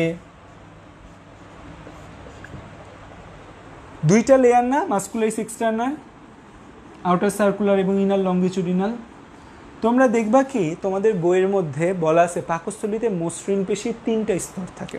তার মানে আমাদের এই পাকস্থলীটা জাস্ট ওর কাজ তো বেশি না, একদম ফাস্টেই খাবার আসতেছে, একদম বড় বড় খাবারগুলো সব পাকস্থলীতে যাচ্ছে। ধরো তুমি একটা বার্গার খেলা, বার্গারে কি করে বড় একটা, মানে অনেকে হচ্ছে যে প্রাচীন কঙ্কালের মুখের মতো বাইট দেয়, করে একটা যত বড় করতে পারে, মানে হচ্ছে যে বার্গার, ওই যে 200-250 টাকা বার্গার এতগুলো বড়, এত বড়, যত বড় করে কামড় দেওয়া যায়, এত বড় একটা বার্গার তুমি ঢুকাইলা। এখন হচ্ছে পুরা খাবারটাই তো কি, তোমার পুরা খাবারটা একদম পুরা খাবারটাই একদম হজম হয় না, একদম যান্ত্রিক প্রক্রিয়া। পাকস্থলীর মধ্যে পেরিস্টালসিস যেটা লাগবে, সেটা সংকোচন প্রসারণ ক্ষমতা সবচেয়ে বেশি লাগবে। সো পাকস্থলীতে পেরিস্টালসিসে যেহেতু আমাদের সংকোচন প্রসারণ ক্ষমতা সবচেয়ে বেশি লাগে, এই জন্য পাকস্থলীতে মাংসপেশির একটা এক্সট্রা লেয়ার থাকে। পাকস্থলীতে মাংসপেশি কি থাকে, একটা এক্সট্রা লেয়ার থাকে। ঠিক আছে, নর্মালি ক্ষুদ্রান্ত বৃহদান্তে 2টা লেয়ারই হয়ে যায়, কিন্তু পাকস্থলীতে মসৃণ পেশির কয়টা লেয়ার লাগে, 3টা লেয়ার লাগে। কি কি থাকে, আউটার সার্কুলার আর ইনার লংগিটিউডিনাল, এই দুইটা সেম থাকে। জাস্ট এই জায়গাটায় মিডল বা মাঝখানে থাকে হচ্ছে অবলিক, মাঝখানে কি থাকে, মাঝখানে থাকে অবলিক। তার মানে বাইরের দিকে থাকে এরকম সার্কুলার, ভেতরের দিকে থাকে এরকম লঙ্গিচুডিনাল, আর মাঝখানের দিকে থাকে এরকম অবলিক। কারণ কি? কারণ হচ্ছে খাবারটাকে বেশি নিচে নামাইতে হবে, পেরিস্টালসিস বেশি করতে হবে। সো পেরিস্টালসিসটা ভালো মতো ঘটানোর জন্য এখানে 3 লেয়ার থাকে। তাইলে খেয়াল করো যে আমাদের ক্ষুদ্রান্ত এবং বৃহদান্তে মসৃণ পেশির কয়টা লেয়ার থাকবে? 2টা। এবং আমাদের এই পাকস্থলীতে মসৃণ পেশির কয়টা লেয়ার থাকবে? 3টা লেয়ার থাকবে। ঠিক আছে।